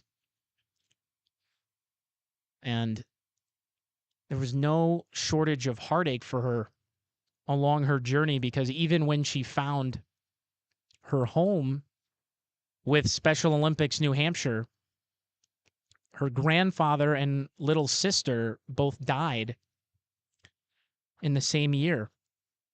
And her little sister was her biggest supporter. She would often ask for one of Amy's shirts to wear in her hospital bed to cheer her on because she couldn't go to the events. And despite all of the heartache and the pain that she felt, she has found something in her life that has brought with her joy as this foul ball is hit out of play. So another powerful story, and the reason that we share these stories with you over the air instead of calling the game as it's happening in front of us is because this night is about more than baseball, and it is about the humanity and the people that are a part of the Special Olympics New Hampshire. Each of the athletes on the field right now have their own Special Olympics New Hampshire athletes as their partner listed in their bio. So as all of them on the field are playing for the heroes that the cup is named after with Special Olympics New Hampshire, we think of those people and we thank them for doing what they do and for sponsoring this event. As there's a ground ball towards second base. The Police will bobble it at second. One run will score, and it's 9-2 as the Fire get on the board in their third consecutive inning with runners on first and second and one out. Well, welcome back, Devin. Just shared the story of Amy Spots, and I'm just curious what of her story really stood out to you. You know, between trying to get down there and catch her story and then grab what she had talked about, as I'm really trying to recover my breath here, what stood out to me was what you said earlier about looking normal on the outside, but being different on the inside, not only in terms of mentally, but also physically, as she talked about her being diagnosed with Fragile X, a rare blood condition. I had never heard of it until she talked about it, and I went down and I got to read a little more about it on her script. But it's a genetically inherited condition, as I'm sure you talked about, gets progressively worse generation to generation. And so to hear that and to hear her talk about maybe looking kind of maybe not having the physical outward differences that you may expect, but having those internal differences and maybe not having that understood, which is something that a lot of people are able to struggle with. Yeah, and Devin, I think the nuance with that is the difference internally. You've got this rare blood disorder that's really impacting your life in a negative way. You can't have kids, etc. Mm-hmm. But the nuance is where she said in her speech, Amy said, I look normal on the outside, and I am. Despite the fact that she has this blood disorder, she's still a normal person, just like everybody else. That's the point, because there really is no such thing as actually normal. Everybody is different from the other, but understanding that despite those differences, they should not be treated differently. That's the key in that for me. And just echoing everything you said, I just think that those are the speeches that enlighten, illuminate, and empower not only those in the crowd today, not only other people struggling with the same thing that she or Brendan or Chelsea are struggling with, but all people who are open to hearing that message. To go back to what you said, you touched on the word normal and kind of the connotation that carries. And you're right, there really is no such thing as normal. And in this day and age, and really ever, that can be such a harmful word as we try and kind of dictate what normal means. And yeah, the truth is, there is no normal. Everyone is so unique in their own ways. Yes. And I'm sure all three athletes we heard speak, and countless other athletes involved with not only Special Olympics New Hampshire, but the broader Special Olympics nationally, have kind of dealt with the implications of the word normal and how it makes us perceive other individuals. Yes. When, we may look at each other and have that kind of preconceived notion based on what we have been taught and see others, Yes. and that word comes to mind. But in reality, it never should, as we all ought to strive to be one big community where the word normal is like completely eradicated and we can all exist together and have our own unique differences. There's always a way to be more specific, and I think that's one thing we struggle with as a species. Is it's hard to define things very specifically all the time. You got so much going through your head, and you know, I could consider the way that I tie my shoes normal, but you might tie them differently. Or Yeah. you might have a very specific way that you put your clothes on, and I'm like, what are you talking about, dude? I don't do that. Yeah. That's not normal. And that's where that word comes in. Normal is what I consider to be regular, and that's you know, that's different from person to person. So to have that patience and to have that state of mind with you as you go about your day, meeting people and interacting with those around you, it's important to remember. Not something that'll tire you out, but it's something that when you lose track of it and you're told or you think you've done something that was against what you feel is right, then you can correct yourself and give yourself that leeway that you deserve, because we are all human. Yeah, exactly. And I mean, overall, what great testimonies we've heard from the three athletes that spoke here today. And it's a shame it's kind of a once in a year thing to be able to hear that. And, you know, there's so many more athletes who may share their voice elsewhere, may not be able to share their voice at all. But these three really represent a small piece of the puzzle in trying to get a very important message across and highlighting the great things that Special Olympics New Hampshire has been able to do for so many people. Absolutely. And if you're enjoying the game, take a moment to think about all these athletes that we have been able to honor and support today in this baseball game between the police and fire of New Hampshire. And visit sonh.org. That's sonh.org to learn more, get involved, or make a difference. Really would mean a lot. It's a 9-2 ball game with the bases loaded here in the bottom of the sixth as the Fire try to tack on a couple more. They've already gotten one in this inning as that pop-up will make it out number 2. The bases will remain loaded for Nicholas Macris, who hails from Manchester Fire and is partnered with SONH's Andrew Sterkalski. Nick is playing outfield and infield, and he's looking for a whole bunch of RBIs right here. He's got runners at every base.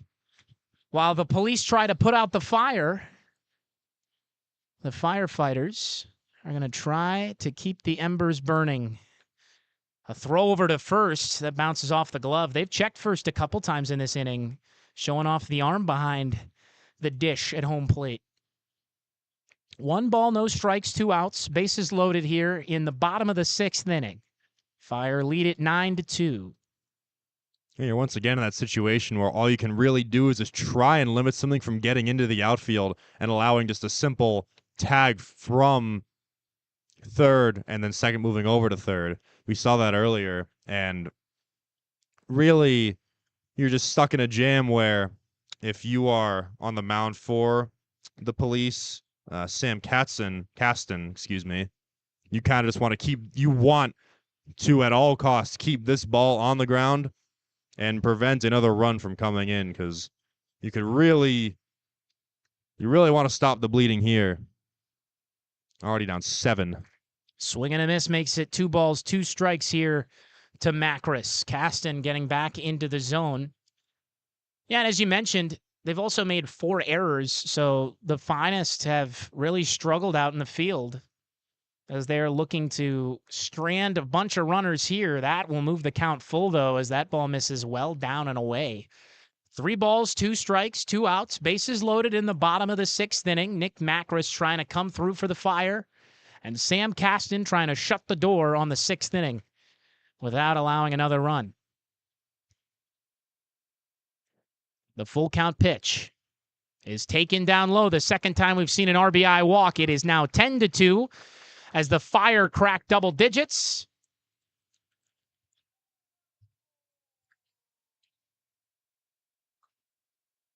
And now coming to the plate to bat for the Fire is going to be Adam Kobeski. Kobeski, a Walpole Fire and EMS guy, is partnered with SONH's Rachel Maxim and Mila N. Demers. Trying to put up a tough at-bat for Rachel and Mila as he takes one inside near his shoulders. 1 ball, no strikes, 2 outs. Bases loaded here in the bottom of the 6th. Caston's had a bit of issue with his control, and we've talked about it a lot in the game of baseball. Getting behind in the count, as they'll get even here, but getting behind in the count 1-0 is one of... It creates such a much tougher situation than getting ahead in the count 0-1, 0-2, that now you've got to find the higher percentage pitches you know you can get in there, but at the same time... Oh, that one almost hits him in the head. Luckily, it missed. So he had to duck out of the way. Crowd giving a little gasp there. Everybody seems okay. Kobeski stands back in. 2 balls, 1 strike. And now you have to get a strike in there, because if you don't, it's 3-1, and you risk walking in another. That's popped up just into the stands, banks off of a pole, makes a loud bang sound, and goes down into about the 6th row of historic Holman's first base line as a man with a black T-shirt, gray shorts, and a Red Sox-fitted baseball cap hands it to one of the Fire sponsorees.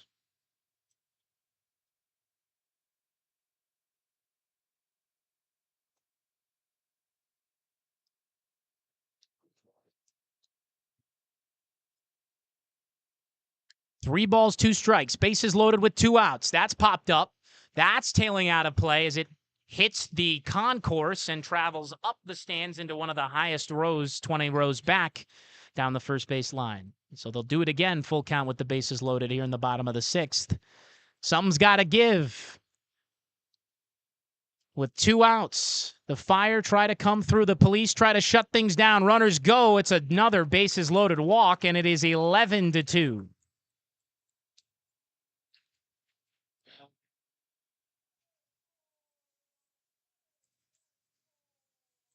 Runner at third had to take a check back and make sure he did touch home. That goes for the 11th run of the game for the Bravest.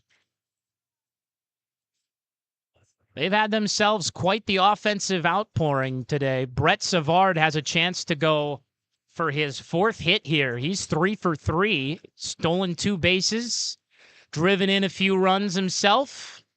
And what a great opportunity for him here to continue on his banner day.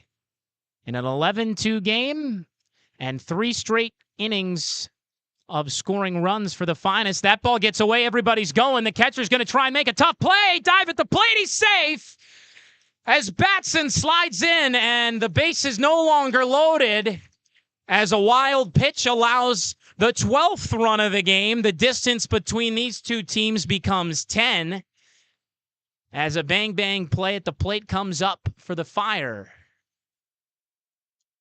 Every baseball fan will tell you that this sport is, above all else, a mental game. And it seems like the Fire, not only have they won the game on the field, they really seem to be winning the mental game, as they are all over Caston, and it forces them there to make that costly mistake on the wild pitch. 1 ball, no strikes. Pitch is grounded straight to the pitcher, Caston. He will toss it over to first base to end the 6th inning after 4 come to pass. The Fire have scored themselves 9 runs in the last 3 innings. They lead it 12-2 as we go to the top of the 7th. Fewer and fewer chances for the Finest to get back in the game. Can they? Find out in just a moment.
Welcome back to the broadcast. Evan Sharrard alongside Devin Perry and Madi Bruner on the production of things.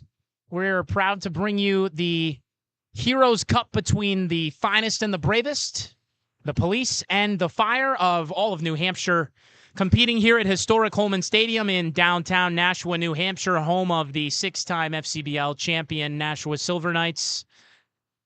And we are proud to be bringing this game to you all in the name of SONH, Special Olympics New Hampshire. We've heard 3 testimonials from 3 different members of SONH, 3 different touching and powerful life stories from Brendan Zink and Chelsea Schultz and Amy Spots. So thank you to them for your bravery, for your honesty. It is something that I think everybody can look up to as a beacon of hope and as a sign that there is goodness out in the world, no matter who you are, that can be had and experienced. So no balls, 1 strike, no outs here in the top of the 7th as the finest try to break back in it. And that'll start things off strong for the police as they get on with a single. On first base is Joe Costanzo, as he will stand over there, and that's a hit that even George Costanza would be happy with. Whether he's in the Yankees front office or not, I think he can appreciate that, as that is the 3rd hit of the day for the finest. Costanzo is on, and he'll be pinch run for the 2nd time today by Ryan Hardy. And batting is Christopher Morton from Farmington PD. His athlete partner from SONH is Steve Sullivan.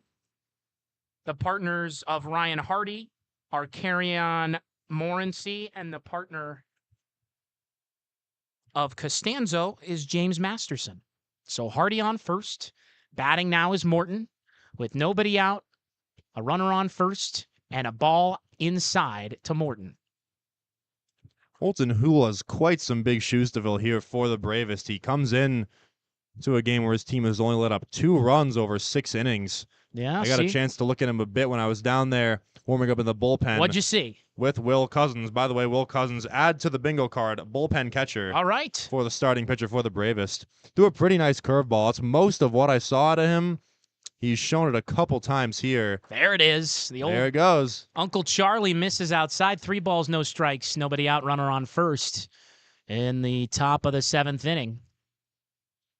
Yeah, his curveball looks like it's got a lot of break. Can he locate it, though? 3-0 count here to Chris Morton.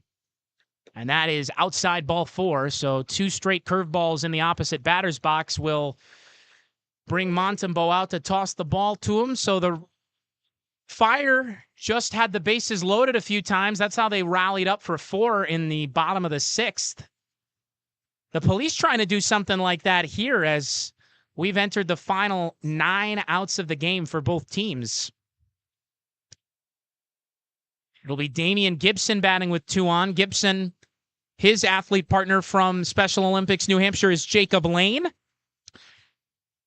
And he comes from Somersworth Police Department, playing both pitcher and infielder today.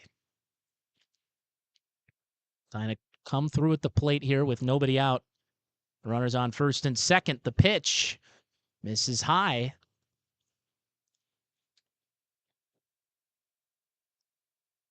Well, there's no better time to try and reshape this game than now, as in the top of the 7th, the finest have 2 runners on, 2 speedy runners who they've both pinch run just recently.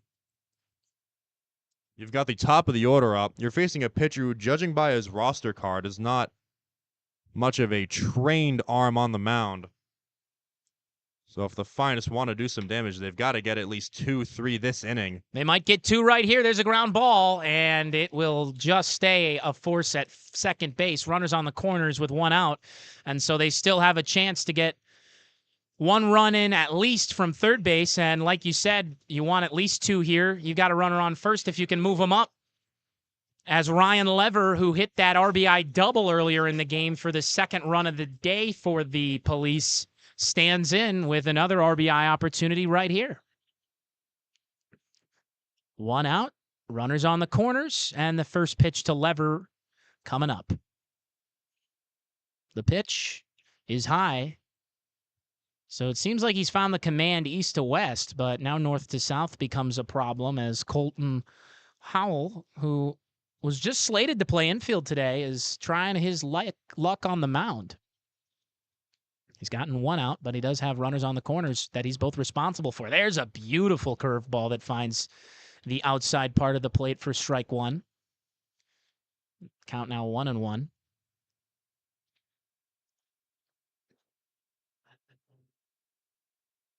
Lever puts it in the air to right, but it will tail just foul out of play as it banks off the fence.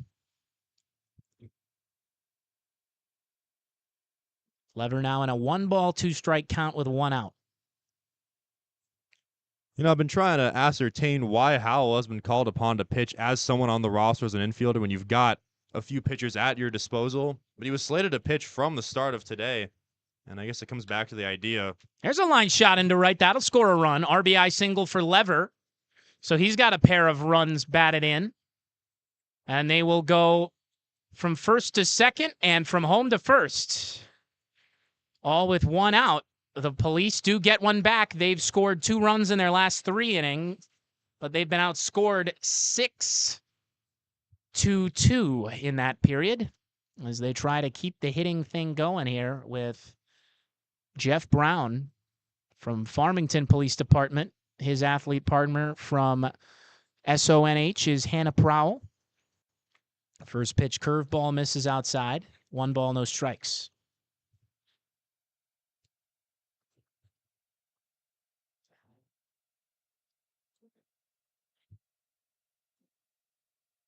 The 1-0 misses high. And excuse me, I was just used to Brown batting. It's actually Sam Caston. Sam Caston batting in a 2-0 count with 1 out from Manchester PD Patrol. And his SONH athlete partner is Nate Tulin. He grounds that one to short. As it dribbles off the ground, he scoops it up and underhand tosses it to second for out number 2. But the runners will reload themselves up on the corners. With 2 down, we'll get a chance here for number 23, David Nelson, Manchester Police guy. His partner from SONH is Samantha Estes, and he's catching and playing infield today.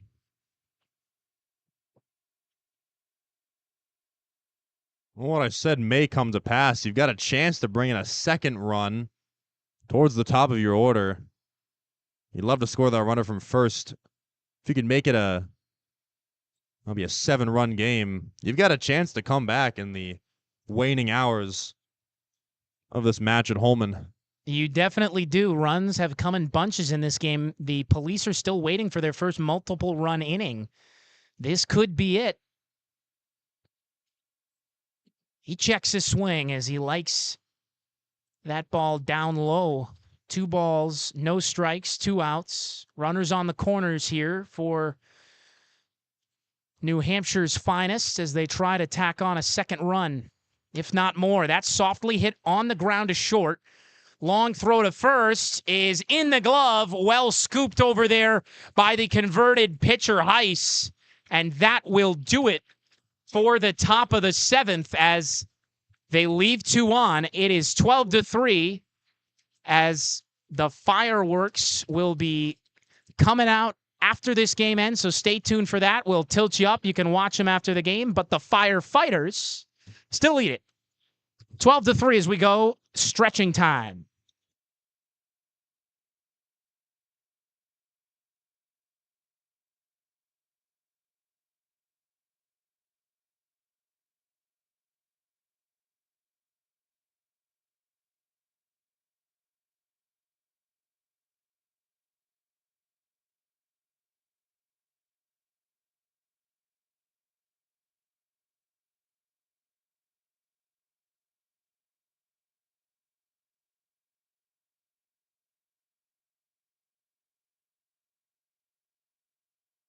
Let's breathe.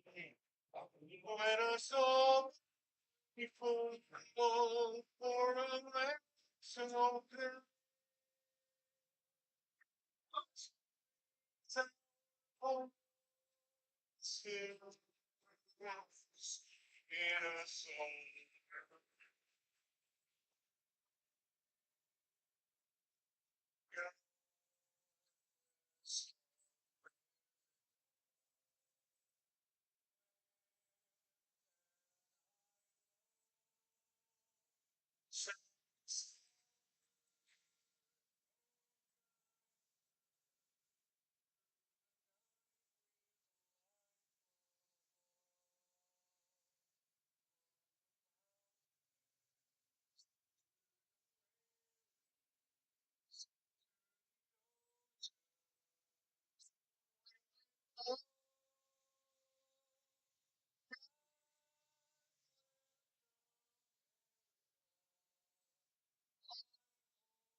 Welcome back. We go to the bottom of the seventh as the Fire try to add on to their already sizable 9-run lead. They've had 10 hits, only made one error. The Police, on the other hand, 3 runs, 4 hits, 4 errors so far in this game. They did score one in their last inning, and they got one 2 innings ago, but they've yet to have a multi-run inning, unlike the Fire, who have scored 4 in the 6th, 2 in the 5th, and 3 in the 4th.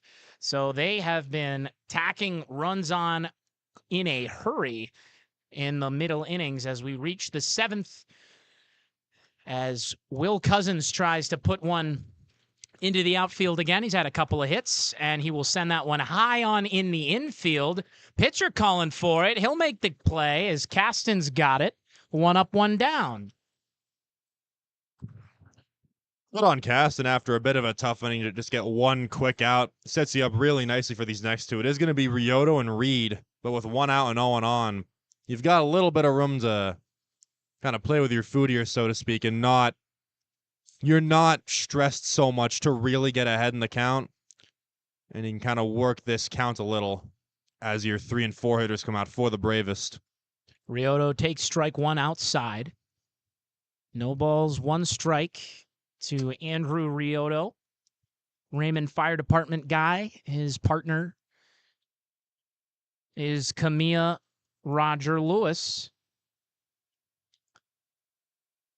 Playing infield today. Not moving around as some of the other players, notably his teammate Spencer Heiss has been playing infield. He pitched, made the last out for the Fire in the top half of this inning at first base. It's been playing all over the field.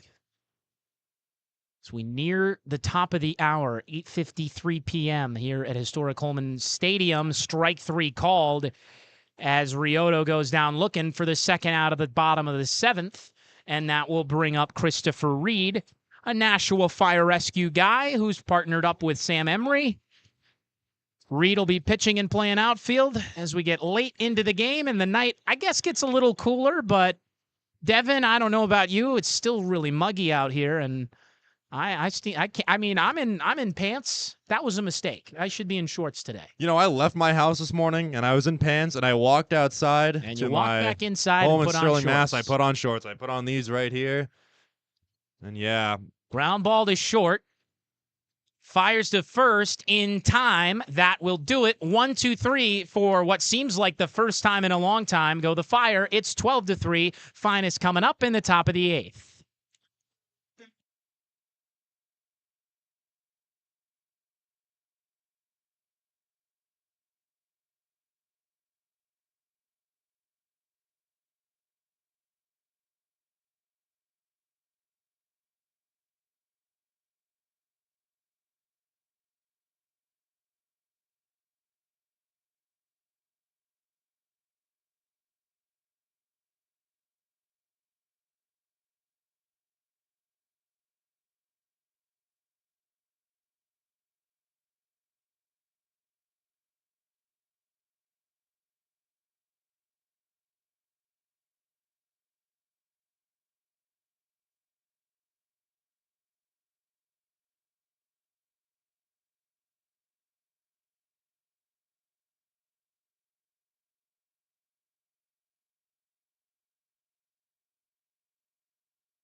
We go to the top of the 8th inning as the Finest, the boys in blue, the police, whatever you want to call them. They are trailing by 9 here in the late innings of this game that is all being played in the name of SONH. That's Special Olympics New Hampshire. We've heard 3 different life stories of Special Olympic New Hampshire members. Brendan Zink spoke first, and then we heard from Chelsea Schultz and Amy Spots. Each of their stories were just outstanding to listen to, and just stories that I feel like people need to hear. So if you haven't heard them, you can scrub through the broadcast for them. But just so grateful to be sitting here alongside Madi, Bruner, and Devin Perry right now, and being able to call this game as we watch some police and firefighters have a bunch of fun playing baseball tonight from historic Holman Stadium while raising money for the nonprofit organization that helps people with intellectual disabilities find community and get involved in athletics and sports training. If you want to learn more about them, you want to help or make a difference in any way possible, whether it's volunteering or donating or just learning more about the organization, you can go to sonh.org. That's sonh.org. So 1 ball and 2 strikes here to the police in the top of the 8th as Colton Hole stays on the mound. Wasn't listed as a pitcher coming into today, but he's trying to do as much as he can here for his team as he pitches to the do-it-all Steve Case, who's a catcher, infielder, and assistant coach of this team. And he moves his way into a full count. 3 balls, 2 strikes, no outs. anything happens in games like these. Infielders pitch, coaches play. It's really all the fun of it here. And he's giving the umpire a little word after that. Didn't like that call. Strike 3 looking. Down goes Case. 1 out here in the 8th. And I think this is the kind of game that the format is not the traditional baseball 9 players play. You can only come in and substitute once, then you come back out. This is being played for fun and for exercise and competition, but competition here is secondary. And that's, I think the side of sports, especially of the sports that have been broadcasted to big publics, small publics, the sports that are broadcast in general are generally played for competition's sake. But this game, not so much. Yeah, these guys want to go out and compete. Yeah, they want to have fun. And yeah, they want to strike guys out, get hits, and have that feeling of accomplishment of winning and winning against another team that's trying. But the root cause of why we're here is the athletes that all of them are partnered with at SONH and for raising money for them. So it's been a great night as there are 2 away now. It's very nice that we're able to highlight that as opposed to really focusing on the competition. I know right now, if that was the Silver Knights losing 3-12, I would be in such a horrible mood. But like you said, the competition here is secondary. We're really here for a good cause, and I'm glad we get to focus on that and then let these boys go and play and have fun. And that's a great way to, add depth to this really great night that we're all a part of here. Well, it's like if you're ever at home, I don't know how many people do this, but you might be watching something and then you'll notice you're also on your phone. Oh, So I do like, that. I do oh that. yeah, see, there you go. You're watching something. The baseball game is the thing that you're watching, and then the cause is your phone, the thing you're actually really paying attention to. And you go, oh, that's a nice hit into the left center field gap. That was cool. It's 12-3. And then you come back to your phone and go, all right, what's going on Instagram? And the things that are going on in Instagram are SONH, the stories that have been shared from these athletes. And it has just been really kind of a picture-perfect night for baseball besides the humidity. Devin, you brought up the weather right as I muted us. 74 degrees is what I saw. What else? I mean, it's been muggy here.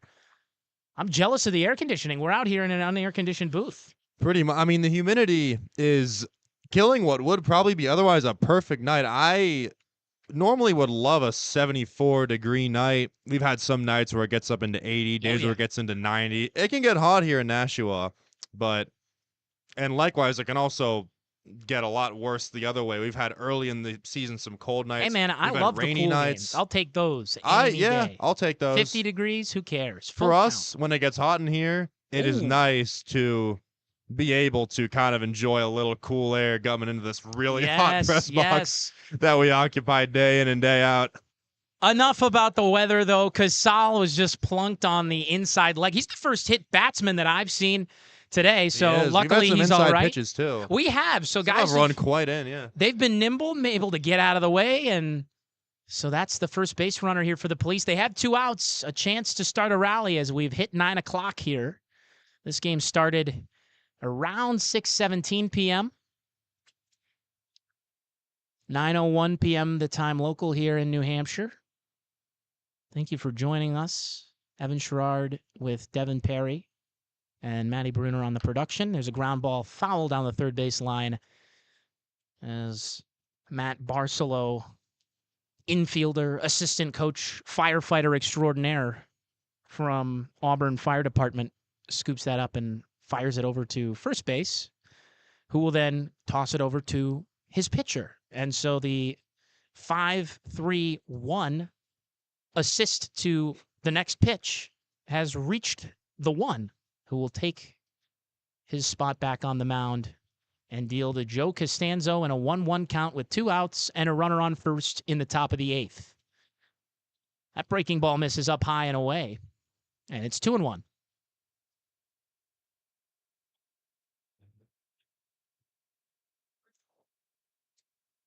The 2-1 pitch, that one's away. 3-1. We've talked so much about the Special Olympics athletes here with us, but I think it's also, we haven't really given a chance to highlight the players in today's game, but they've been working hard here today. They were here at about 12, taking at bats, fielding ground balls. These guys really work hard to put on a show, much like how they work hard to keep us safe, keep our streets safe, keep our houses from burning into ash. Yes, burning down completely. So much credit to these guys.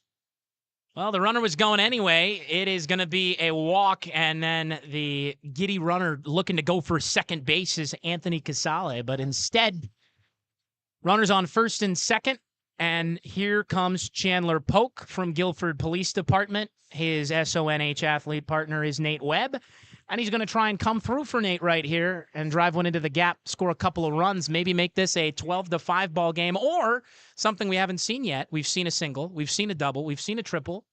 We have not seen a home run. Not too many home runs we see here. Not something I would expect in a game like this. A lot of these guys, they're not traditional power hitters. But, like we've said, anything can happen. We've seen almost everything happen. That would just about be everything if one were to put a ball over the fence. There's a ground ball. That's a fair ball off the first baseman's glove. That will score a run as the batter Polk is able to reach first base.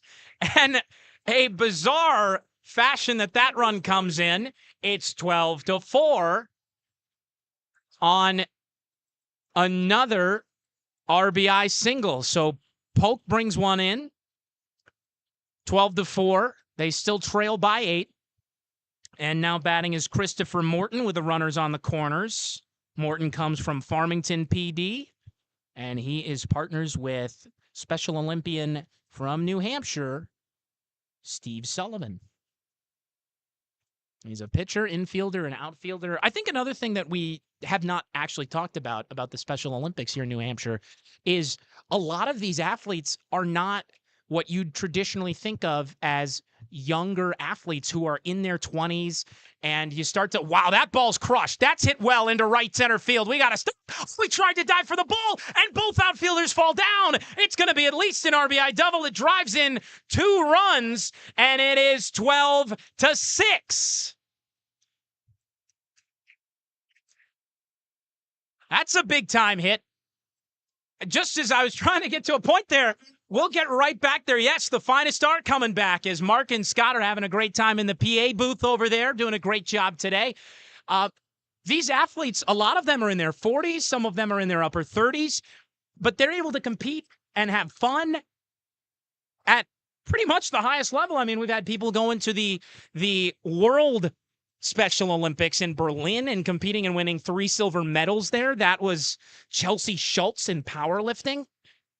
It's really showing you that age is not a factor in this as well. And I think that's really important to hit on, because I know that, at least in the experience that I've seen from people older than me in my family, when it comes to athletics, a lot of what they do is alone, and it's in their driveway or in their basement or wherever they can do it. But there are these communities that exist for athletics, for fun, for exercise, and for competition as a secondary thing.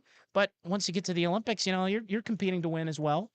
In these atmospheres that are so positive, where everybody's rooting for each other. We touched on the topic of inclusivity and these athletes finding a space where they can compete with other athletes who may not have, you know, a traditional space to compete with athletes in kind of a mainstream sense. But inclusivity, it comes in so many ways, and it's also important that people of all ages are able to kind of get in on this, because, you know, you can look at a ripe 25-year-old who's strong, who's fast, who's agile, and see that is someone that's kind of at the peak of their athletic career. Sure. But to also be able to look at these athletes in their 40s, in their 30s, late 30s. We saw that one powerlifter, I do not have her name. Yeah, Chelsea Schultz. Chelsea Schultz, Yep. there you go. To see someone like her who is, 38 and is yet able to start a career as a very successful powerlifter in the international Special Yes. Olympics is really special. And it's so nice that this isn't just a community where if you're like 20, you can get in. Even if you're in your mid or late 30s or older, Well, you're heck, still able to get and involved we're- and compete at the highest level. We're still aiming reasonably young. We're barely in the middle ages when we're talking about the 40s. Exactly, There are yeah. people in their 50s and 60s and older competing in these things as well, and just getting exercise, taking part. There's no age limit here.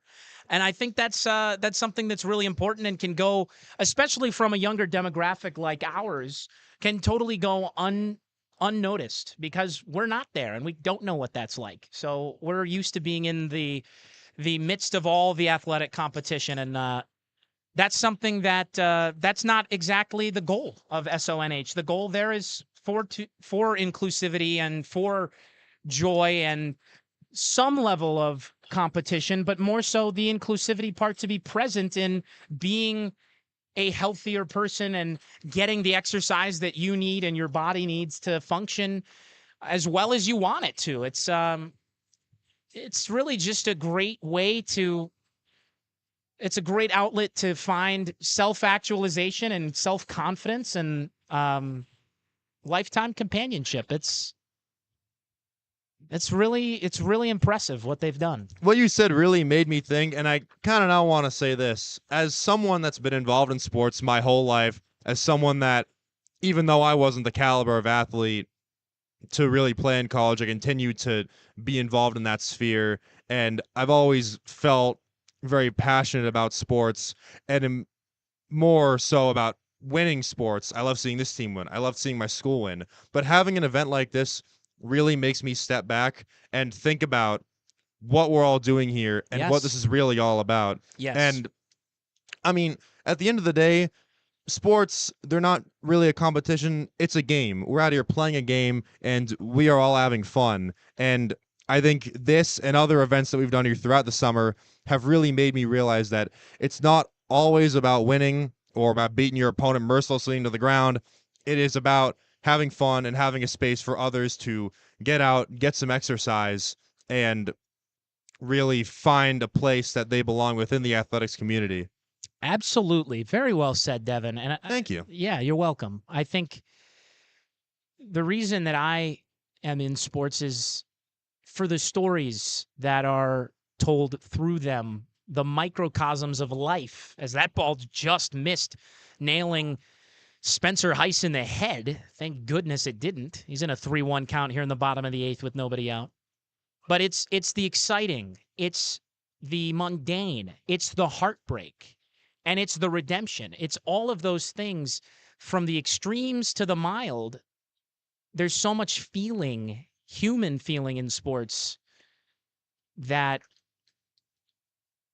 are a microcosm of life and making an understanding of that. And to be a part of those events and to speak at them and about them is it's a gift. Sports are something that we all do from a young age, really for fun and for passion. And you talked about how sports are really about the stories that it generates.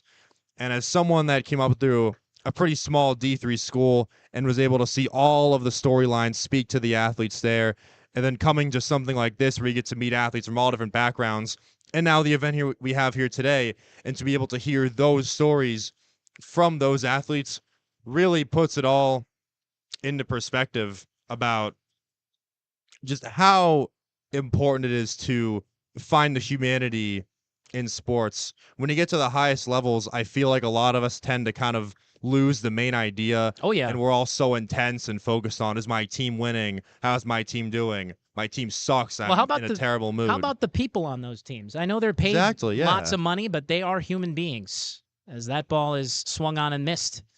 1 ball, 2 strikes, no outs. Runner on first here for the Fire in the bottom of the 8th. Yeah, I mean, NBA fans are familiar with someone like Kevin Love's mental health struggle. Oh, yes. There's plenty other stories of that. That was the first one that comes to mind. I'm sure over time I'll would probably think of many more, but something like that really stands out as, you know, you're trying to preserve humanity and not forget what the root of everything is, and that's people's humanity and how people are doing, and not trying so hard to focus on the outcome of games or trivial matters of that nature. Yes. 2 balls, 2 strikes, and a swing and a miss by Langlois. He goes down swinging. Strikeout number 1 of this inning. That's out number 1. A wild pitch allowed the runner Heiss to get down to second base. And now it's going to be Greg Hine.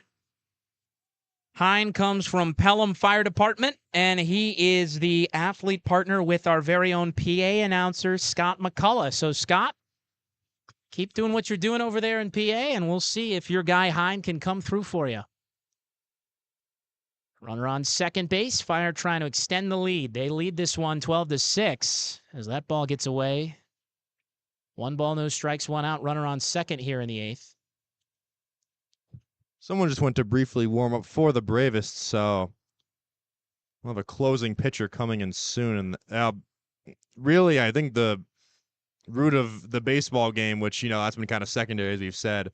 But looking at this game, the pitching from the Bravest has really dictated what's happened today. They've let up 6 runs in a game you expected to be pretty high scoring, and they'd only let up 3 until the top of the 8th. So Yes, their pitching. they've put up a great performance. I've been very surprised with how well they've been. Yeah, they came ready. I don't know, unfortunately, we don't have the in-depth bios of each of these guys' baseball careers, but I mean, it's pretty clear that you and I couldn't compete out there, right? Well, I'll speak for myself. I don't know about you. I definitely could not compete out there with these guys. That's hit well into right field. Is that going to stay fair? It is not. It's about 5 feet foul of the right field line, about 300 feet down there in right field. So that was about 10 feet from being a home run. It would have been a foul ball, but if he straightens it out, you could have seen a push shot. First home run of the day. It's been eventful here. Lots of pretty much every outcome but the home run so far. Pretty much, yeah. Even a triple, which I did not expect to see, but Yes, quite a hit that yes. was. That was a great hit. That was a line shot down the first base line in the first inning when the Bravest really piled on. Traveled all the way to the bullpen. There's been hits in this game that I haven't even seen the likes of in Silver Knights games. Yes, there's a pop-up on the infield. Caught by the shortstop who was just behind second base. He had to reach out with his left-handed glove to make the catch. 2 down. Runners still at second here in the bottom of the 8th. And here comes Matt Barcelo. Or sorry, not Matt Barcelo. Goodness. Justin Pinard. And Pinard from Manchester Fire is partnered up with William Cochran. Pinard, a lefty, looks at the first pitch outside for ball 1.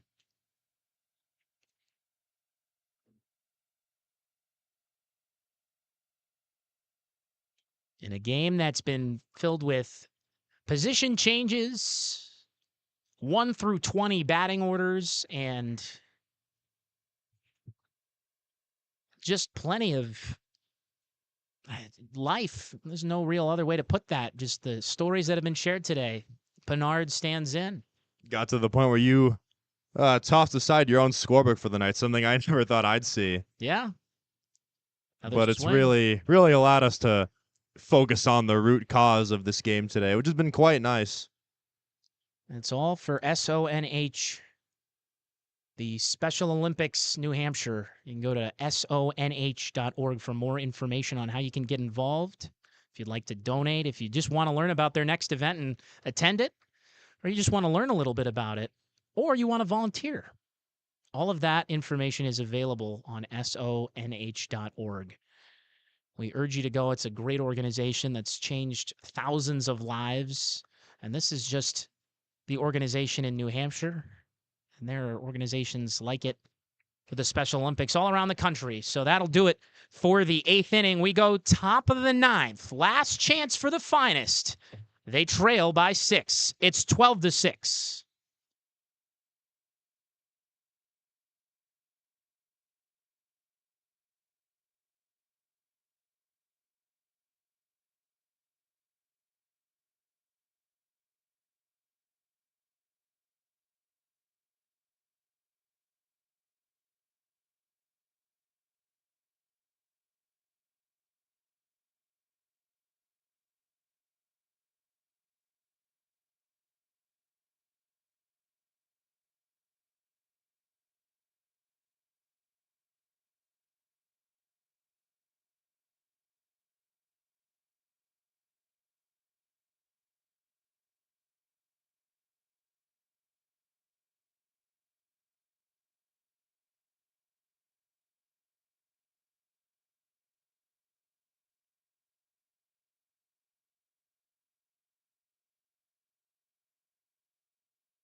Coming into the game and starting off the final 3 outs for the Police is going to be Ryan Lever. And staying on the mound to close this thing out is Colton Hole.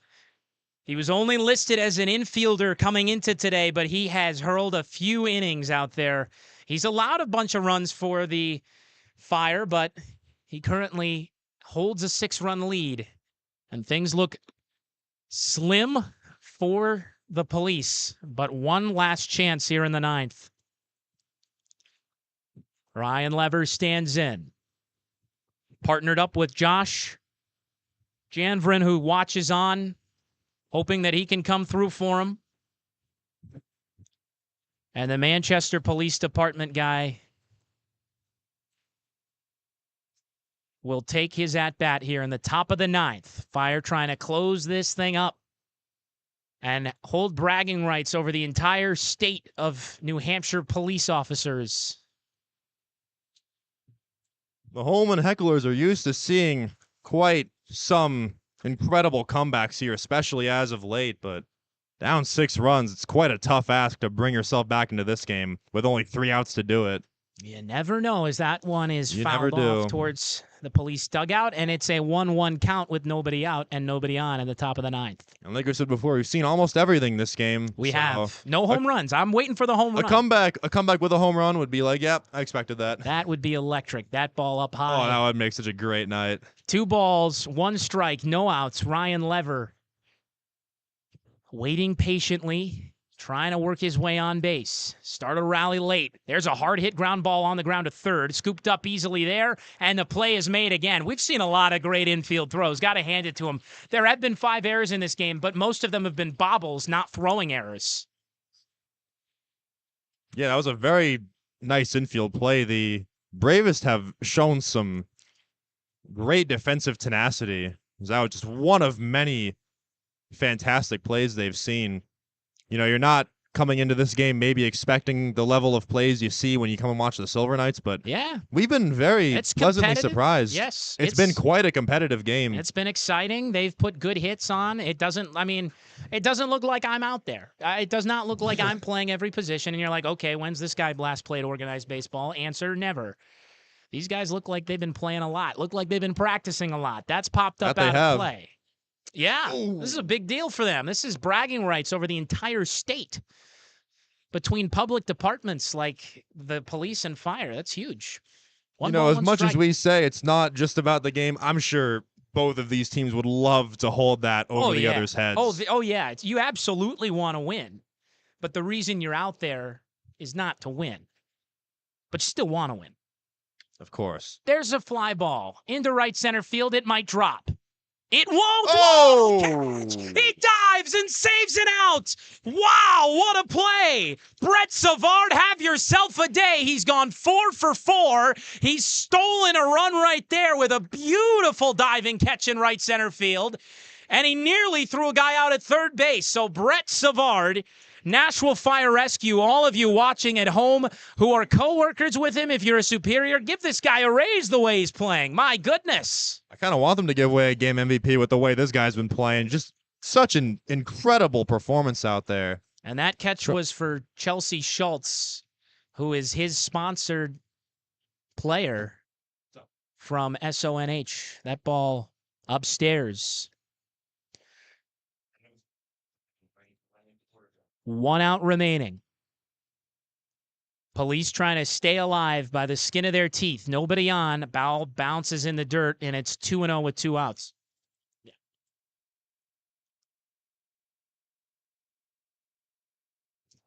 Two balls, no strikes, 2 outs. Top of the 9th inning. Stay tuned for post-game fireworks and for the ceremonies that await us as this 2025 Heroes Cup is up to its last out in the form of David Nelson. He's in a 3-0 count, and he flies this one high in the air, a skyscraper that'll be coming down. Will the pitcher make the play? He will! The Fire win it! The Bravest are the finest on the diamond today as the Police fall Fire win 12-6 and are the 2025 Heroes Cup champions. A 6-run win on 10 hits and 1 error as the Bravest beat the Finest, who rallied up 6 runs on 6 hits and 4 errors as the players celebrate and the entire police come out for the handshake line. Men of public service in the state of New Hampshire doing an honorable thing, playing a baseball game for the whole city of Nashua and the whole state of New Hampshire, and to honor and support and fundraise for the Special Olympics of New Hampshire. We heard stories from Special Olympians Brendan Zink and Chelsea Schultz and Amy Spots. Their stories moved us and shape our perceptions of what is possible. As Devin Perry has hopped out of this broadcast booth and into the PA booth, as we are now going to see the trophy presented. We'll get a little camera operation here for you, a soft pan. And there it is, the trophy being presented now. As the Bravest of New Hampshire are champions in the 2025 Heroes Cup, presented and all done for the Special Olympics of New Hampshire as they pass the cup around. This the moment of victory that the Fire have waited all year for, as their picture taken by Silver Knights staff Elena Perry and many others. This moment, one that the fans here will not forget. The ones represented by all the firemen won't, and those represented by the police won't either, as the fans give them a standing ovation. What a night it's been here from historic Holman Stadium in Nashua, New Hampshire. Thank you for joining us. I'm Evan Sharrard. I was joined alongside Devin Perry on the color and Madi Bruner as the Gatorade is dumped. A big-time moment as the firefighters are champions coming from all across the state and besting New Hampshire's best police officer players. They played a great game, and they stand tall as the worthy champions of the 2025 Heroes Cup here in Nashua, New Hampshire at historic Holman Stadium. And thank you to all of the players. Thank you to all who share their stories every day, their Special Olympic stories, especially those who shared their story tonight, Brendan, Chelsea, and Amy. From the bottom of my heart, thank you. It meant a lot to me, and to hear your stories and to see and witness your bravery was just immense. So it's time for some fireworks. Let's watch on.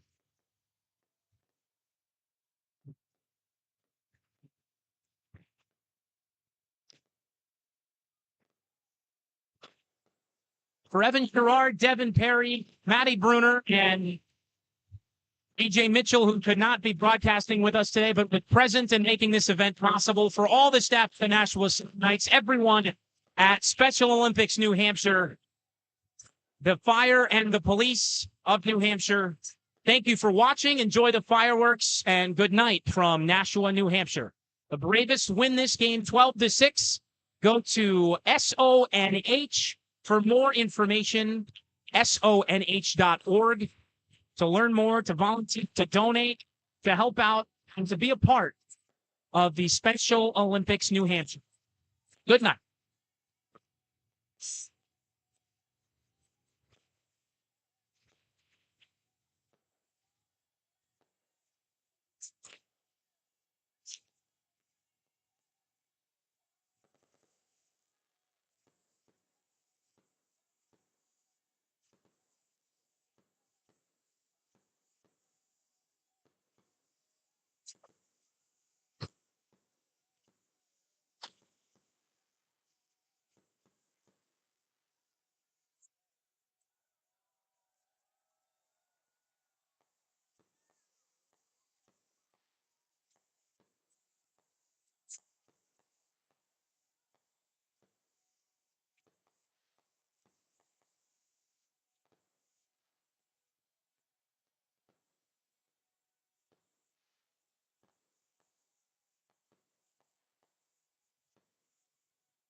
Something here in the back, since you can see it. Big black eye, man, we live in here, like the falls here tonight.